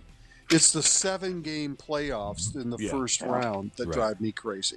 There's just no reason for that. So yeah, baseball does a pretty good job of keeping. Yes, they do. October, and not until you get to the league championship series is it 7 games. And baseball does that in part because they are battling the weather a little bit too. Yeah. They have to get their season done in a reasonable time because the weather will always be a factor. So I used to get really excited back in the day. I don't know if you guys remember this. There was a time when there were teams who didn't make the playoffs. Oh, sure. Hard to believe, but there were teams who didn't make the playoffs. Back when making the playoffs was an accomplishment. Yeah. If you think about it, there was a time when there was no such thing as a wild card. So you had to actually win your division. Yep. And there were only 2 divisions. Yeah. There was an East and a West. And of course, and my comment it spreads beyond baseball. I'm talking about in all major sports. Sure. Yeah. Here's a club that's 11 games under 500, but they're a wild card. Yeah. Right. Joe Flacco got traded to the Cincinnati Bengals. What the heck? Yes. This guy's got another shot at glory. That's a true indictment on Jake Browning. Joe friggin' Flacco They traded for a 50-year-old man to come play quarterback because you're not good enough. He's doing a tour of the AFC North this season.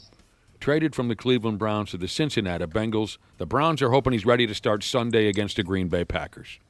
How many different playbooks does this guy have in the trunk of his car right Seriously. now?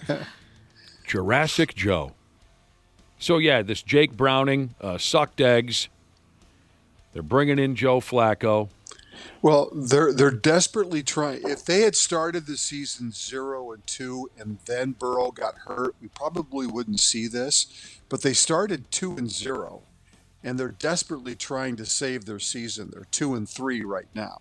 So they realize, look, we're not that far out of any sort of conversation for a playoff spot. We just have to get back to winning a few games, and we might have a chance. So yeah, unfortunately, he doesn't play safety or linebacker because their defense is an issue too. For sure. Yeah. He can play both ways, Brad. Don't doubt the man. Sure. If he plays for the Steelers now, he's got the entire AFC North covered. Yes.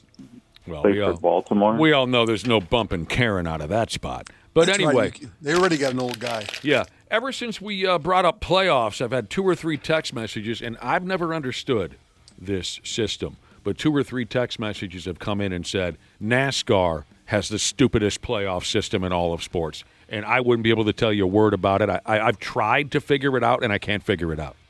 But just so you know, a couple of people have said, if you hate playoff systems these days, be thankful you're not watching NASCAR. I'll have to look that up someday and try to figure it out. Back to football now with Jurassic Joe Flacco out of the way. Does that mean my guy Shedeur Sanders is going to get a chance with the Browns as the starting quarterback? Well, he's not going to be the starting quarterback this week. Well, who's the starting quarterback? They're going to let that kid from Oregon play. Oh, Dillhole Gabrielle? Yep. Dylan Gabrielle. Come on, give Shedeur Sanders the football, bro. I want to see what's up. Gabriel looked pretty good, actually, against the Vikings, I thought. He did, actually.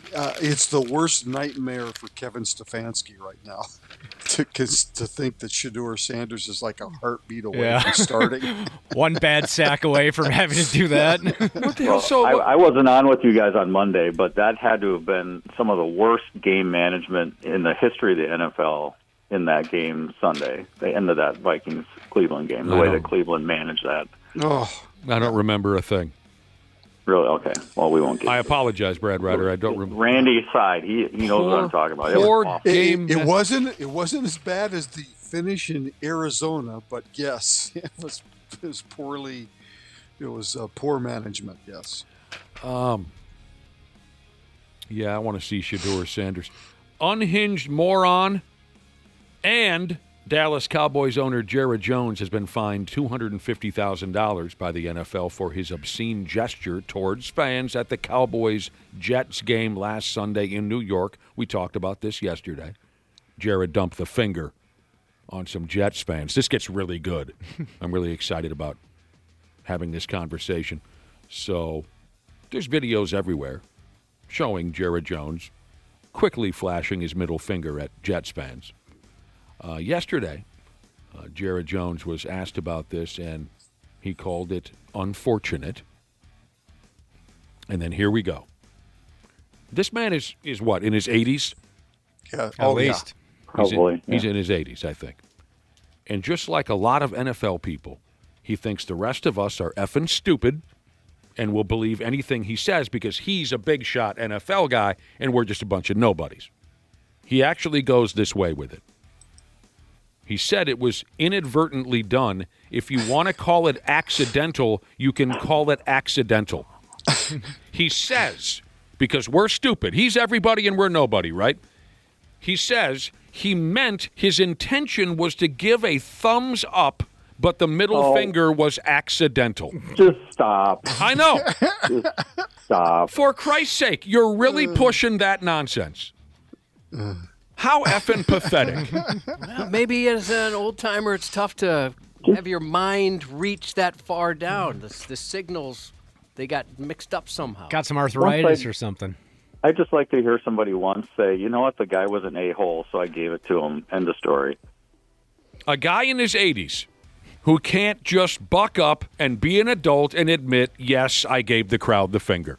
He wants to push the narrative that it was an accident. My damn, is it any wonder why a lot of these people make me want to friggin' puke? 80-some years old, still a little child. I guess I probably know the answer to this question, but did anybody check out that Dallas Cowboys documentary on Netflix about the 90s Cowboys? No, not yet. No. Okay. No. The only I watched it just because it was nostalgia for me, because those 90s Cowboys teams are kind of what got me into sports as a kid. I was in first, second grade when they were in Super Bowls, and I was super into it at the time. So it was fun to watch that part, but also it was great watching the vintage Jerry Jones interviews where he was just so braggadocious saying, I got the NFL figured out. There's no reason why we won't win the next 7, 8, 9, 10 Super Bowls in a row.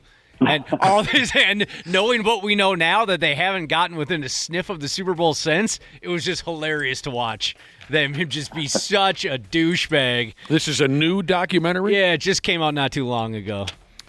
I mean, yeah, those mid-'90s, early mid-'90s Cowboys clubs, they were outstanding. And they smoked crack rocks. Oh, they did. Some of those guys just straight up smoked crack rocks. Yeah. And got in car accidents and missed practices and games because of it. Oh, man. But I sure do like Troy Aikman. I do. I like watching him on television. Oh, I think he's fantastic on TV. He's one of the few guys I genuinely enjoy when I hear him on TV. Yeah. I'll make a point to actually listen to what he has to say. Michael Irvin, can't even stand to watch him cross the room. Nope. There's always been something about Michael Irvin that has just irritated the balls off of me. When he does that hyped up character, where you can't settle him down and he's pouring sweat on television while screaming and screaming and screaming. While sweating out the crack rocks. Do you guys get the impression a lot of times that Troy Aikman's mad about stuff? No. For whatever reason, he just kind of... I know you don't really listen to the announcers all that often. No, I mean, not terribly closely. But for anybody that does, sometimes it just seems like he's just mad. His about tone? something. Yeah, it could just be his tone. Maybe because he kind of got that facial look all the time, where I think maybe that's the way he looks. Like he kind of looks annoyed or unimpressed. I don't know what the way to describe it, and maybe that's just kind of how he is. I'll take a closer look at him next time. Who does he work for? ESPN? Yeah. Maybe ESPN doesn't allow him to chew Copenhagen while he's on television or something. Can't even imagine them. Can you imagine Troy Aikman's life when he was the starting quarterback for the Dallas? Oh, he had it good. How about when he was at UCLA? Oh, my God. Oh, man. Forget the NFL, Don't have to feel sorry for him. Here in a few minutes, we're going to talk to Marky Foligno here from the Pigs. But before we get there, this news is going to break some hearts. It says here, speaking of documentaries and such, says here a Hulu docu-series set to follow Bill Belichick in his first season as a head coach. Oh, God. Set to follow. This got such a pain. Oh, you might like it then. A Hulu docu-series set to follow Bill Belichick in his first season as a head coach of the North Carolina Tar Heels football team has now been officially canceled because he and his ball club are garbage. The series Does it actually say that in the press release? Well, pretty much, yeah. Well, this isn't a press release. This is a series. The series has ceased production, as they say, in the business. They had the cameras and the mics, and they were following them all over town.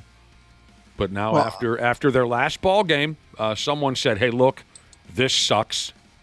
Let's go do something else." Maybe the girlfriend shut it down. She has a lot of control. Not according to the story, Randy Shaver. Really? Not according to. It's very possible, of course, because she's insane. Right. But not according to the story. Huh. Do you guys ever get the impression that Bill might be a little full of himself? Do you guys? Oh no, not me. Of course he is. Bill Belichick. Does that come across? It does. Oh, man. Yeah, I guess they said F it.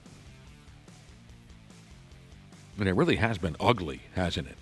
Oh, yeah. Boy. I haven't watched any of his ball games, but I've seen what... Every game that they've played that's been a legitimate opponent, they get whacked. Right. Yeah. And so, Is he really that great? That's what a lot of people are saying on social media. He sucked eggs with the Cleveland Browns as their head coach. He got Tom Brady. Then he won. Every move he made was a win. Right. And then when Tom Brady went away, all over again. Yeah. And Tom Brady won without him. Right. He did. Mm-hmm. Oh, man, I don't know. Maybe I don't care. I mean, I guess I know I don't care. Oh, man. Here's an interesting text message back to whether or not Shedeur Sanders might find his way into the starting quarterback position with the Cleveland Browns. A listener by the name of Dustin reminded me that the Browns still have Deshaun Watson. Watson! Yeah. That's... What? He still puts on a uniform and whatnot? I don't think he puts on a uniform. Oh. I think he's hurt. Are they ever going to go ahead with that again? Well, they paid the guy so much money that I think that they just didn't flat out cut him. I mean, he's still part of the organization. So, Deshaun Watson. If I were running things in Cleveland, he would never wear a uniform again. Oh yeah, and you know what else threw me the other day or yesterday? I read a story that said Odell Beckham Jr. has been suspended by the National Football League for 6 games because of some drugs or something like Didn't even know he was on a roster. Yeah, right. Not drugs that you smoke or shoot into your arm. I'm talking about performance enhancing. Thank you, Cubby. Yeah, and I said, what? That guy still plays football? For who? I don't even know. Like, I couldn't tell you. We sat there with my main PT. We questioned everything. What is it? Could it have been this? I don't have no new supplements. I don't have nothing that just, I can't put my finger on it. And I'm being honest with you. He doesn't know what happened? That's the voice? That's what he's claiming. He's not sure what he took. Did he say his trainer even doesn't know? He has no new succulents, I think he said, instead of supplements? Who does he play for? I have no idea. I'll give $1 to the first person in this room that can tell me who Odell Beckham Jr. plays professional football for. Well, it says here it was while he was a member of the Dolphins is when he got tested. The Dolphins? So he was not... He's currently not on a roster. I owe you. He was released last December. Eligible to play week 12. Fascinating. Here's a guy, here's a guy loading up for what I believe is his 14th season in the National Hockey League. We'll ask him. I think I have that correct. From the Man Bear Pigs, forward Marcus Foligno. Good morning, Marcus. Good morning, guys. I mean, what is the average amount of time a guy hangs in the league? We read this once in a while. I don't know if I read a lot of it about hockey, but they say, the average, I think it's Major League Baseball we usually read, the average guy lasts like a year and a half. I mean, do you have any idea? Do you have any idea how far you've blown past the average career? I don't know. I think in hockey, I want to say is it 4 years?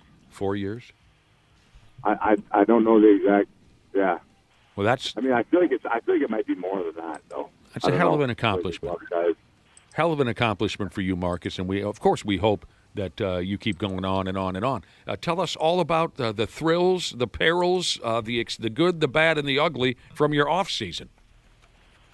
Not a lot of ugly. Just I got kids now that are really enjoying the lake life. So the ugly would have been probably sitting in my ass for hours just driving a boat around, which now understood why my dad never really wanted to take us tubing all the time. But that was the biggest thing my kids wanted to do, and it's like, man, I gotta get off this boat. It's been too long. So we had a great summer. It was a great summer from in the gym and off ice training standpoint, but at the end of the day too, from a mental reset of just enjoying family and the lake and really taking it with my kids. So it was a blast. We had great weather up north, which it's not always the case. So we had a great summer.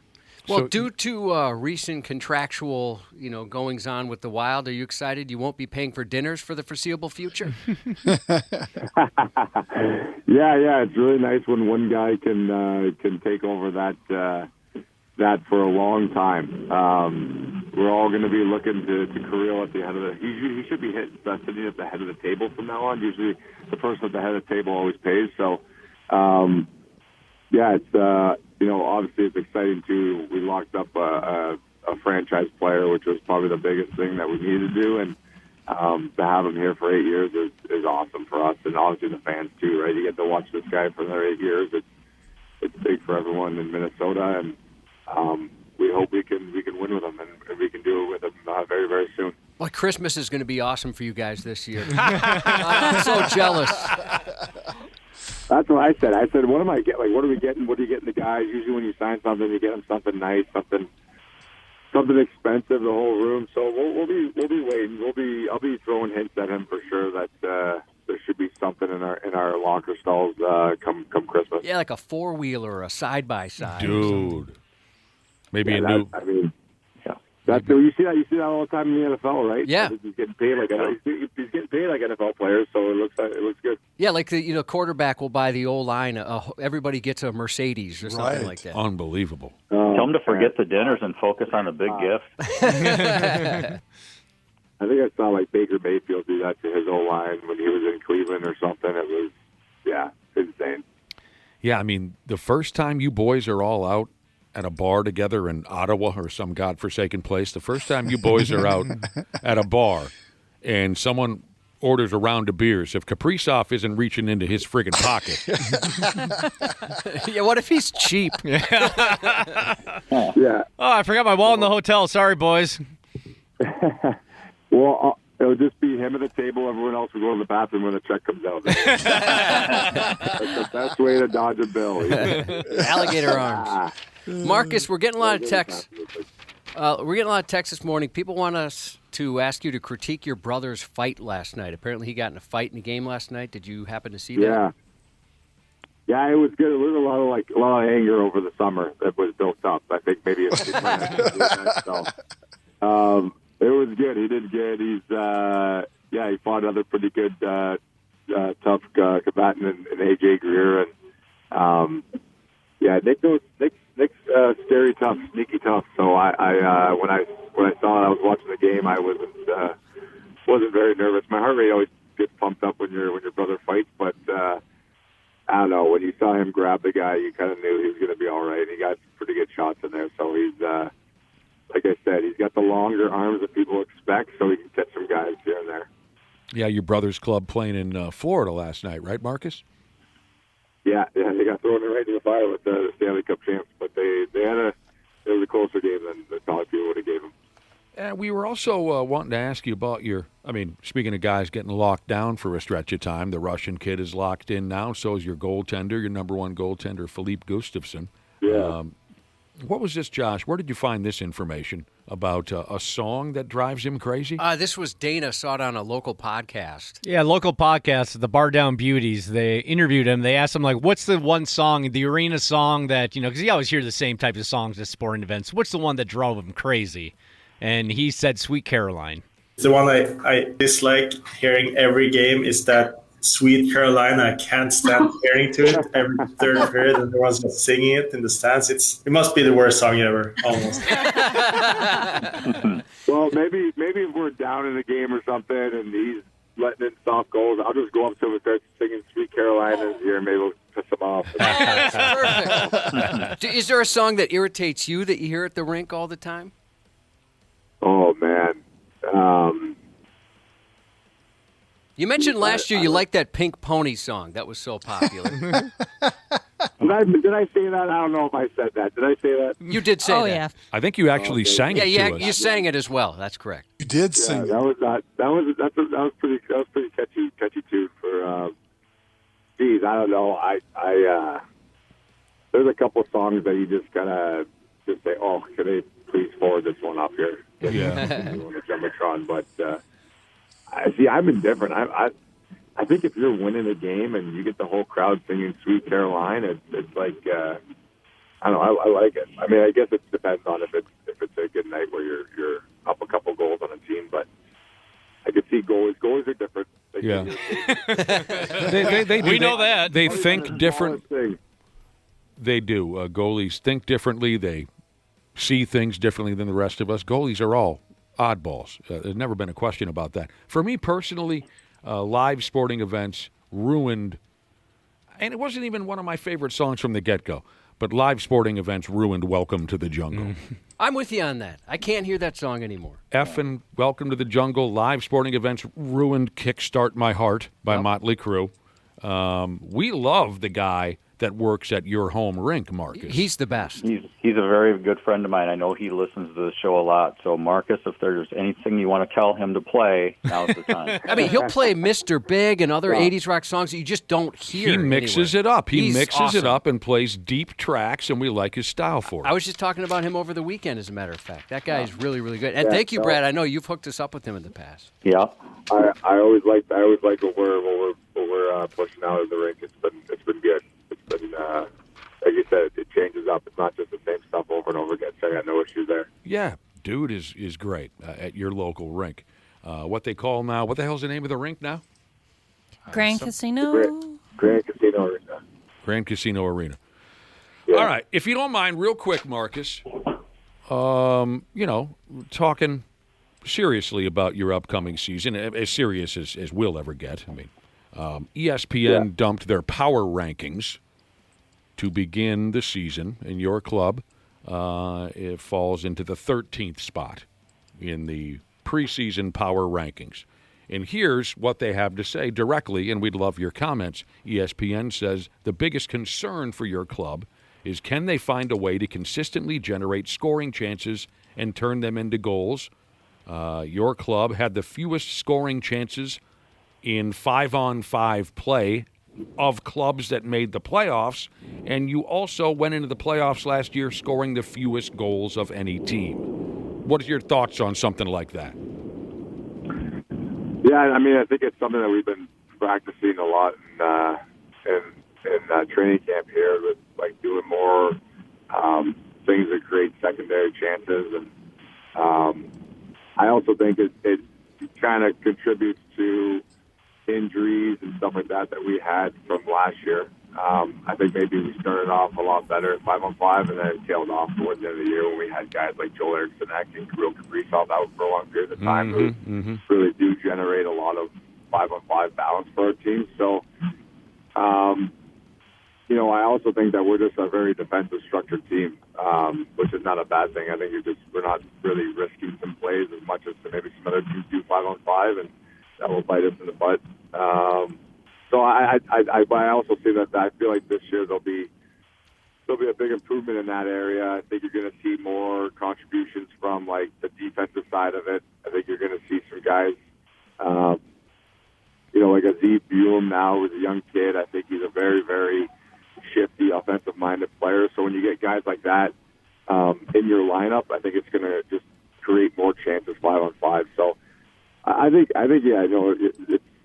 it's props to our team for making the playoffs and having the lowest scoring chances. And so I mean, there's room for improvement. I think this year you'll see a lot of improvement that way. So I'm not worried at all with how we're going to win games or how we're going to create more scoring chances. I think it's just going to come naturally with the. It's funny with the type of team that we can have. It's interesting that you bring up Zeev Buell and more contributions from the blue line. In this ESPN article, they call Zeev Buell a very likely Calder Trophy Award winner. Well, that's a hell of a statement right there. Yeah. And their bold prediction for the year from ESPN on your hockey club specifically, and you can use this in the locker room later today, they predict that Zeev Buell will outscore Brock Faber this hockey season. Yeah, I mean, I think Brock is so gifted defensively, right? And I think that's what he will make our team better. He's going to be probably put in a lot of defensive situations to shut down top lines when we play against them. And then I think you're going to see Zeev Buell was going to be on the power play, running the power play unit. So you're going to get, second assists or main, primary assists that way. So he might have more chances on the offensive side than Brock does. And doesn't mean, one's better than the other at all. It's just, Steve is just very gifted. He's a heads-up player. Wait till you see this kid play. I think once he gets really, really comfortable with our team and in this regular season, I have no doubt in my mind that he's going to be, I don't want to compare him to other players right now but when you see a Cale Makar in Colorado, I think that's what type of ceiling he has, or what kind of player he can kind of replicate his game after. So that's huge for us. Makar is one of the best players in Colorado, and he's a defensive player that puts up a lot of numbers, and I think that's what's going to happen with Steve.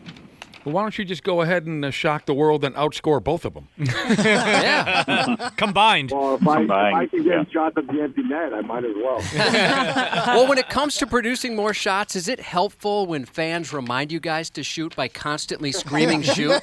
Like, do you ever forget on the ice? It is. Honestly, sometimes when I have an empty net, I don't know if I should shoot it or not. It's really helpful. Thank you, fans. Or when I'm in the slot and I got nothing else but to shoot, I just sometimes forget not to shoot, and then they tell me to shoot, and I say, "Oh, that's right, I got to shoot it." No, you know what? We love it. The best part about it, it happens in every rink, every year up around the league. Oh yeah. It's the same scenario. It's great. You hear it. The home team fans, you know what? We laugh about it because fans yell and shoot when our power play's out there, but we got guys on the bench that yell and shoot too. So I catch myself time for time, like, shoot it. Oh. They even got to hear it from the bench. I'm glad mic'd up a little more. I'm glad we got to talking about empty net goals. How many did you score last year, Marcus?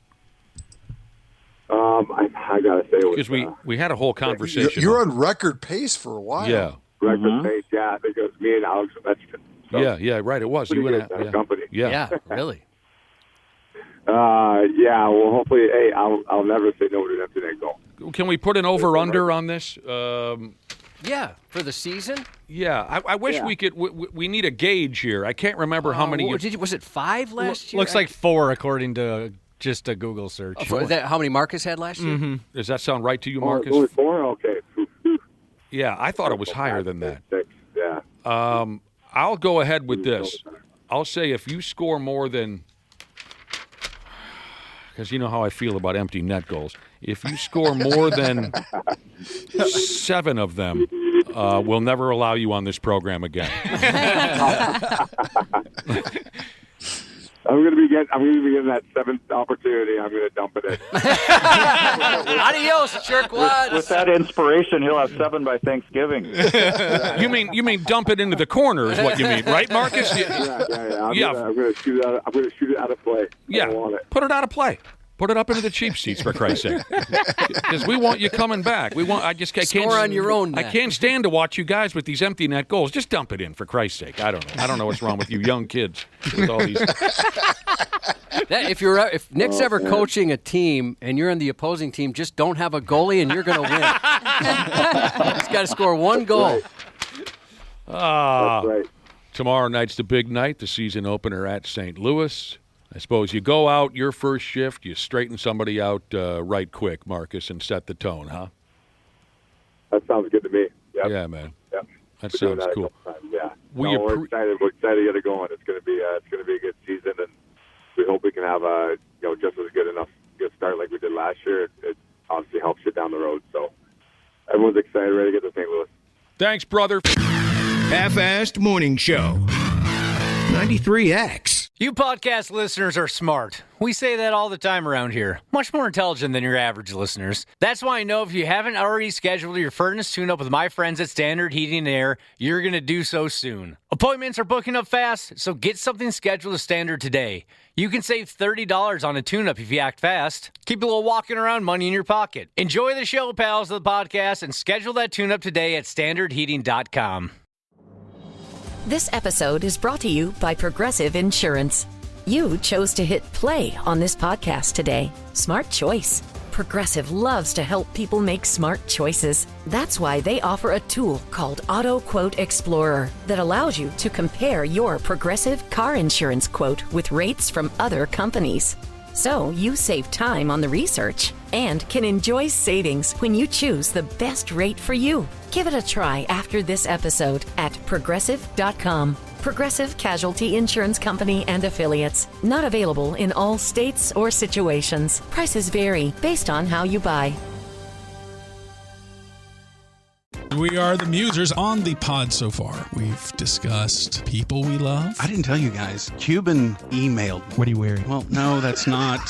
Things we love. Got way into typewriters. How many typewriters do you own? Let's not podcast anymore. Just guesstimate. It's time to get really down and dirty. These are great ideas. Start a podcast and then forget to promote it on social media.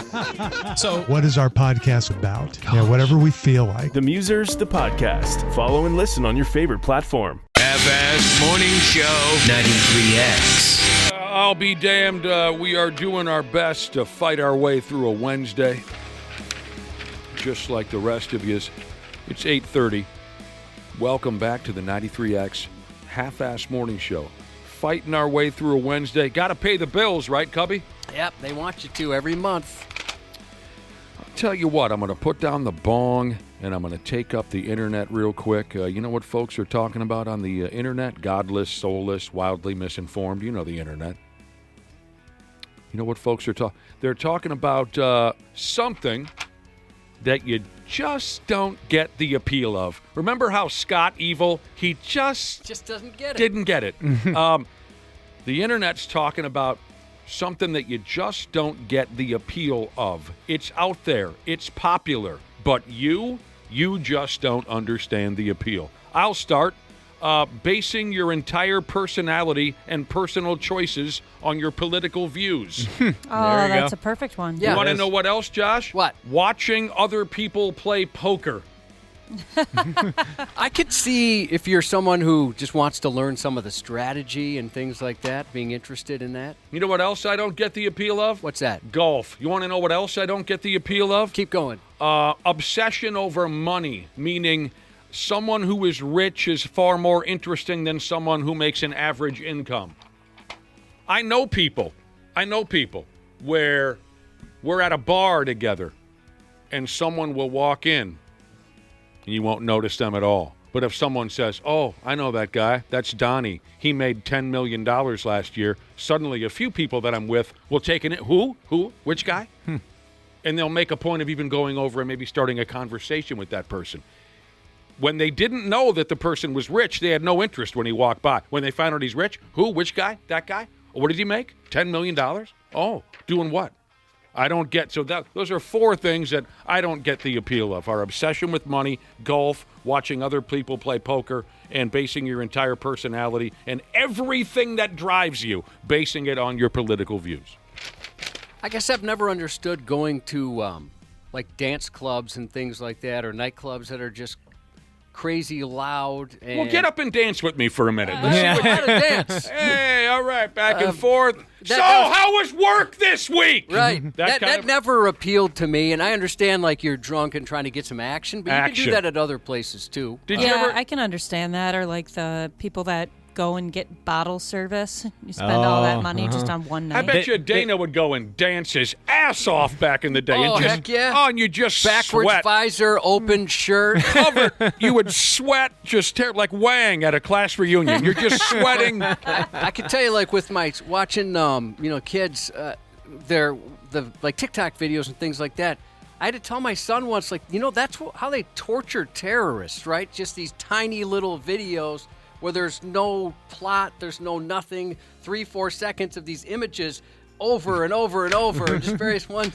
Like in the movies, at least, that's what they do. Yeah, they force you to watch it. It's like a 9 Inch Nails video or torture of some sort, but they're interested somehow. I have seen that before. For a second there, I didn't know what you mean, but I've seen that before. Yeah, just a never-ending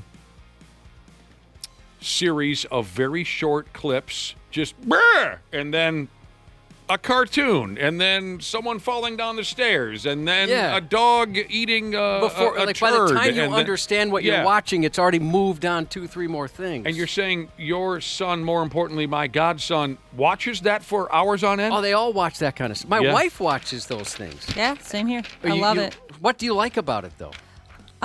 I don't know. They're just cute and funny. Most of mine right now are like baby related, Oh, so I I like bet. to watch those. Well, hers were all dog related. Mm-hmm. Did you go to the club back in the day, Ashley? Did you dance your ass off at the club with the loud music? Josh never understood the appeal of such a thing. No, I do remember being like maybe like 13, 14, and at the time, the Myth did like 16-year-old nights or something. 16 so like, plus? Yeah, and so you'd go there and there'd be like foam parties and stuff like that. And I Foam remember parties. I forgot about those. Yeah, and I remember I was like, I cannot wait to be 16 and be able to go to those. And by the time I was even 16, I had no interest in that kind of stuff. Here's one. Propane driver Jesus. I agree 100%. The appeal of reality TV. Oh, it can be good sometimes. It depends on the one, like Cops, if you consider that reality TV, which, it is. I enjoy stuff like that, but you're right, like Vanderpump Rules or the Kardashians. Can't do it. Things like that don't appeal to me Who was that whatsoever. texted in? I'm sorry. Propane driver Jesus. Yeah, feel free to text 651-989-9393 and throw at us whatever you feel like throwing at us on the topic of what's something that you just don't get the appeal of. I went to that teen dance night once when I was a teen. I got my ass kicked. That's awesome. Jesus, I got my ass kicked. I don't like the dating shows, but I did watch Flavor of Love with Flavor Flav, and a lady pooped on the floor. She sure did. I watched a handful of episodes of that, and then Rock of Love with, oh my gosh. Brett Michaels. Right. I've never went out of my way to like click play, but if I've been like sitting around the house and it comes on TV, it can suck you in. You're like, oh. You're speaking of reality television? Yeah, especially when they start fighting. Yeah. I watched that Brent Michaels show because that one gal was an unmitigated missile. She was a nuclear missile going 10 million miles an hour around the earth. That's how hot she was. And we always forget her name. But I watched that Rock of Love, too, with Brenty Michaels with the horsehair wig. Yeah, the cheesy line when he would give them like a backstage pass, to continue on. He goes, "Do you want to stay on tour and continue to rock my world?" Word, he did. He did say that, didn't he? He did. He's a nice guy. Okay, here's what the online folks are saying. The online people are saying the following things. They just don't get it. Don't get the appeal. Here we go, Josh's. Josh's is not your name. If there was a couple of there us. was two of you. Here we go, Josh. Social places where the music is too loud to talk to anyone. You were just talking about your days and nights at the club when you were a club kid. Yeah, to be Social- very clear, never a club kid, but when I have friends that wanted to go like downtown to a loud place where the music's too loud and things, I never understood that. Well, I mean, wait a minute. If you weren't a club kid, then how did you always have the best ecstasy? I hung with the right crowd. You always sold me the best X. Yeah, I remember the days you and I were always sucking on pacifiers. That was good times. I had a- glow sticks. Everywhere we went, we had a glow stick. We had different names for when we went to the club. We had character names. I was Strawberry. That's hot. Everyone at the club had to call me Strawberry. Anyway, I'm at the point now, loud music, unless it's a concert, loud music makes me crazy. I don't want it anymore, unless it's a concert again before some dude texts in and says, if it's too loud, you're too... Yes, I am too old. You're not going to get me with that line. Unless it's a concert, turn the friggin' music down. So, to quote Jack Nicholson from One Flew Over the Cuckoo's Nest, so the boys don't have to shout. Hate loud music at the bar. I hate loud music at the wedding reception. I hate loud music at the ball game. I hate loud music at the... Even concerts, I think they should turn down. I agree. We get it. I agree. It can be loud. We understand. Speaking of loud, I just thought of one. Like loud diesel trucks or like loud cars. I don't understand the appeal to that. Get out of our studio. Like, what are you doing it for? Josh and I love loud vehicles. Yeah, I do. Oh, I hate it. I'm like, oh, yeah, everybody heard your truck. Congrats. Yeah. Ashley, I got to be honest. I love it. All right, I'm going to come clean. I don't always love it. Ashley, I'm understanding what you're saying. I don't always love the loud vehicles. Sometimes I do, but sometimes it's like with the music. Turn it down we get it. You rock or whatever, right? Yeah. You're a rocker or you're a tough guy. Sometimes it depends on my mood. I only know of one vehicle in the neighborhood that is so loud it'll anger you. I mean, it's ridiculous. You're in the house, he's 2 blocks away, he revs that thing, it's out of control. He must have somehow worked with NASA to develop a situation where it could be this loud. The NASA and Marshall amplifiers. Dude. All right, next up, something that folks just don't get the appeal of. I want to find out what stupid idiot ugly Dana thinks of this one. Being mean just to seem cool. Yeah, I can't stand when people do that. Or they just crap on things that are popular just to be a contrarian and hate on people. It's like, you don't have to do that. Oh my gosh, yeah. There's this dude on Twitter. I unfollowed him recently because every time anything happens with Taylor Swift, he has to make sure that he's the cool guy that doesn't like her. Does he have a loud car? I bet he does. Yeah, it is weird how some people, they do like to be, that person's cool, I'm going to not like them, and that makes me cool. Right, The rest of you are sheeple. Or like when a popular movie comes out in a franchise, like say Star Wars or the Marvel movies, they have to announce that, well, I've never watched Star Wars once, and I don't care. Okay. Does that make you interesting? I feel ashamed that I loved a beloved movie. Oh, no. I feel so stupid for being one of the millions of people who love it. Being mean just to be cool or to seem cool. Being mean to animals. Sports betting. A few people are texting in on the Luther Bloomington Kia text line. They are texting. Thank you. Order up. They're texting about fantasy football. Yeah. And it used to appeal to me. Now I get aggravated just when you said fantasy football. Even though you're my favorite person in the whole world, the fact that you said it out loud, I got aggravated. I'm the other way around. It used to really bother me. Actually, I had a boyfriend for a while that every time that little sound went off for a notification for fantasy, I would flick him because I was trying to Pavlov him. Maybe he would stop playing. And he did stop playing, and then maybe a year later I got really into it. Yeah, I was going to say, I thought you played now. Yeah, I absolutely love it. I understand the hype. It's fun to play. I just don't want to hear about it from other people. When they complain about their team, I just needed this guy to get 6 more yards and I would have won. Okay. Sports betting can be a lot of fun. I don't assimilate the two.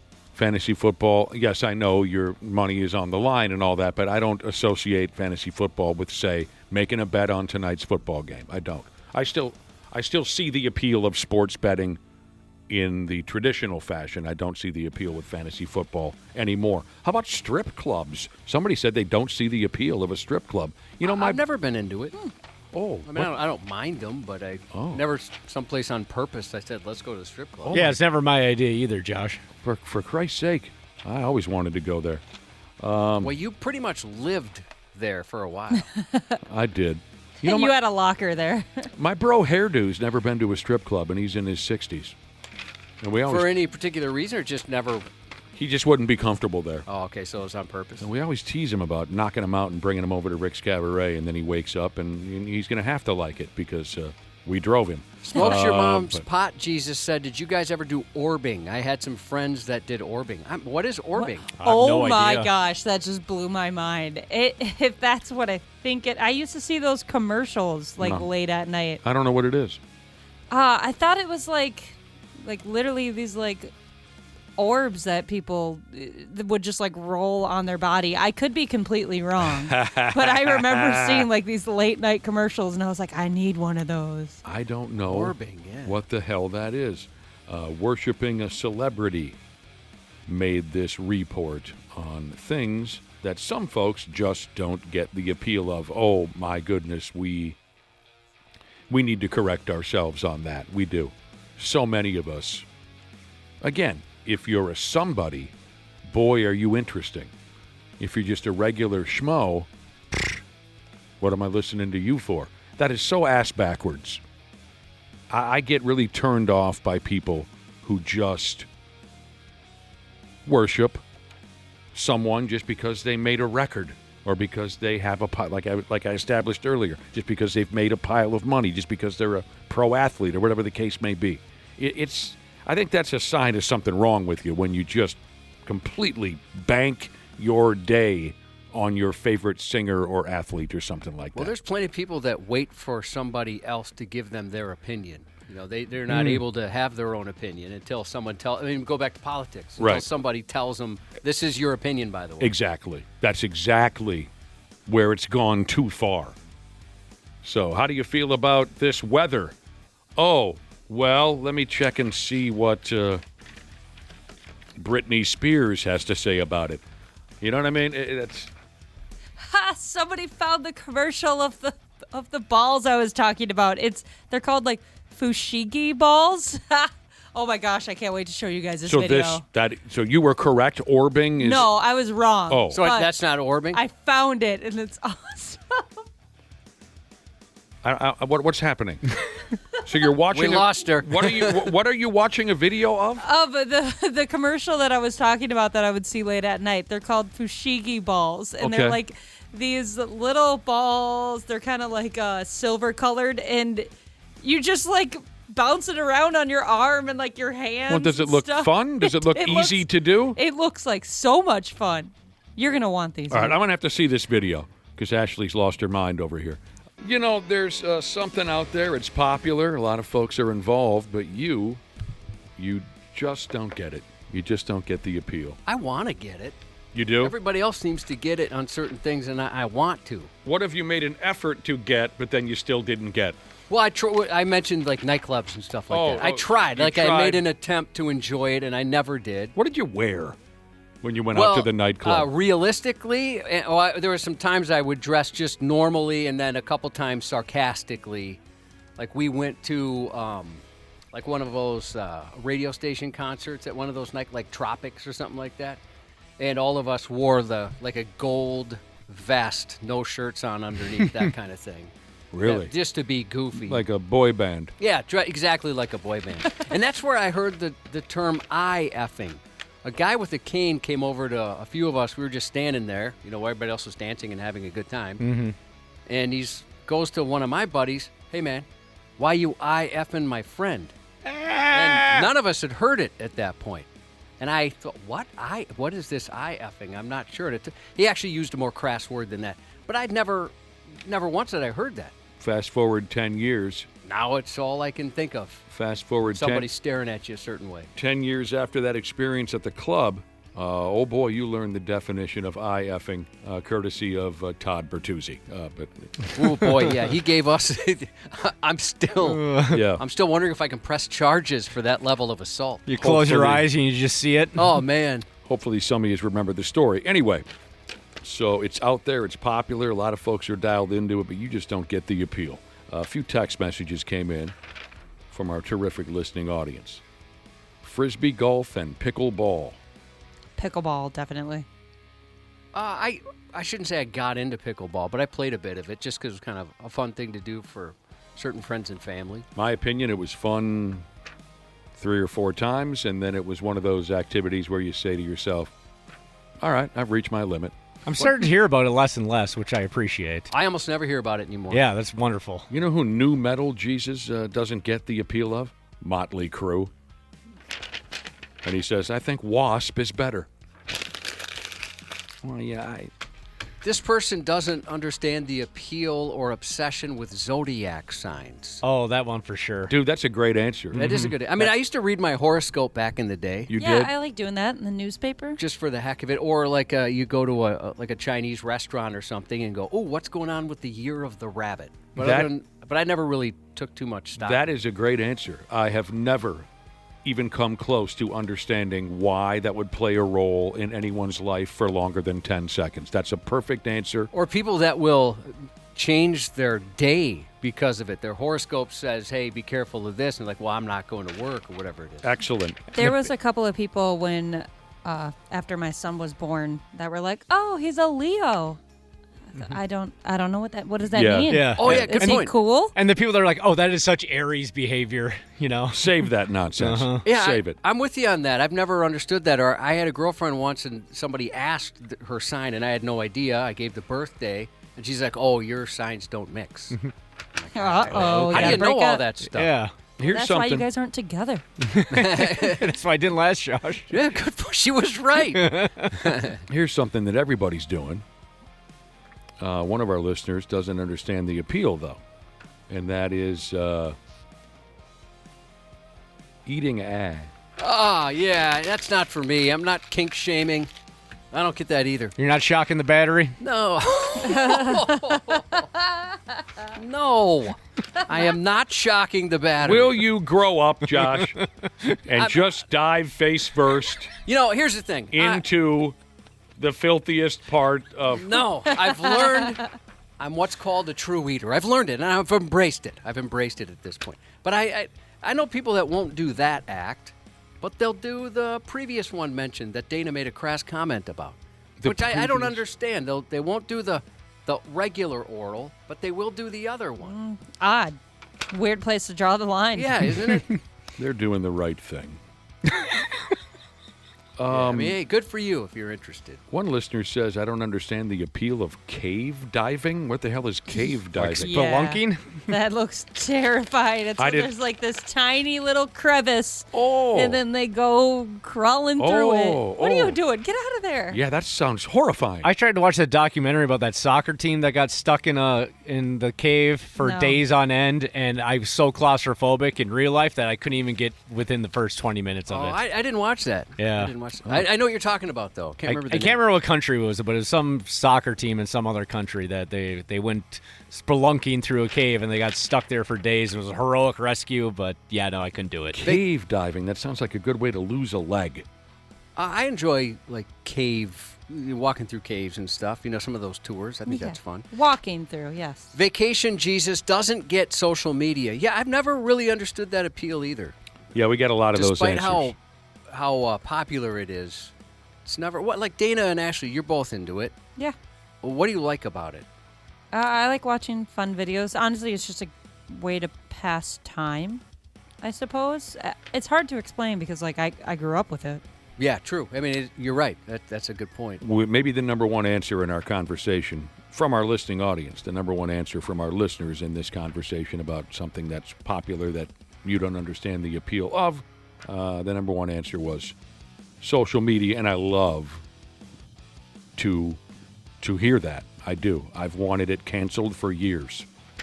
Get rid of that stuff. The world was better off without it. You know it's friggin' true. No, I've pissed off a buddy that likes that act we were discussing earlier. He's salad tossing? He's very upset. I didn't know if there's a difference between salad tossing and just what we were talking about. So that's just one and the same. It's the same thing. I didn't know if there was a couple extra ingredients. Like, was there a dressing that needed to be involved for salad tossing? Is he picky with who he delivers that upon? No, well, he's a married guy now, so it's just the one. But oh, well, that's boring. You ever find a crouton back there? Moving on. The TV show Friends, this person said. Yeah, that's some of those real popular shows. Others just don't get it. Somebody else mentioned The Office. They said, I don't want to cringe every episode. Yeah, the Friends one for sure. My wife still watches the reruns all the time, and I catch it in passing. I'm just like, I get it's popular, and it was a well-made show, I suppose, but it's just not for me. Finally, one of our listeners does not understand the appeal of gossip. Oh, I'm 100% with you. I think to the point where I frustrate folks my lack of wanting to get involved in any gossip. I love gossip. I think part of it is that there's family members of mine who could be across a building from you, and they'll say, what was that? They need to be involved in every conversation. Yeah, that's a little much. I just always assume if somebody wants me to know, they'll tell me. I'll say it again. Whenever gossip comes up, usually you immediately picture a group of women in a circle. Ashley just said she loves gossip. But for me personally, the two biggest gossip sluts I have ever known in my life, where it drives them.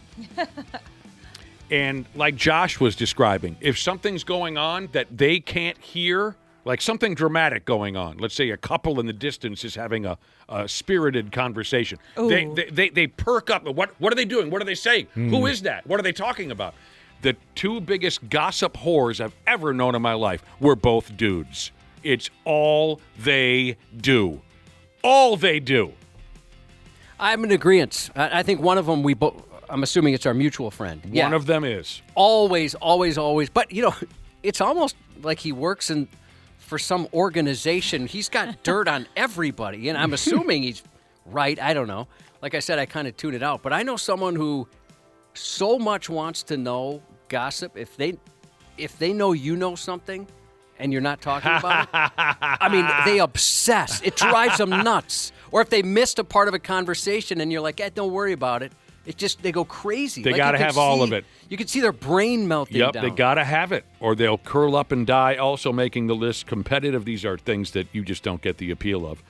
Competitive eating competitions, trendy water bottles. Yeah, a few people texting in again with turning everything political. I'll tell you what, I mean, we worry about that here. Sometimes I'm just shocked. I was riding my bike the other day, and somehow that has become political. What are you, a liberal or something? Yeah, that's right. You can't get yourself a car. Right? Somebody assumes you're making a political statement because you rode a bike. Friggin' snowflakes. Yeah, it's like you worry about any topic or a story or whatever. Like, it's true. I didn't even know that was political. How am I? Bad Bunny. Yeah, that's political. How does that happen? I don't even understand. The caddy from Happy Gilmore 2. He's controversial. It's impossible to keep up. One of my pals was telling me a story about how he had an argument in a supermarket with somebody, and he said, she must have been a liberal or something. Oh my gosh! Give it a break. Why did that even come into play? It was an argument over the cost of a bucket of ice cream or something. But the lady she must have been all right. We got to get going again. Half-assed morning show. 93X. You podcast listeners are smart. We say that all the time around here. Much more intelligent than your average listeners. That's why I know if you haven't already scheduled your furnace tune-up with my friends at Standard Heating and Air, you're going to do so soon. Appointments are booking up fast, so get something scheduled with Standard today. You can save $30 on a tune-up if you act fast. Keep a little walking around money in your pocket. Enjoy the show, pals of the podcast, and schedule that tune-up today at standardheating.com.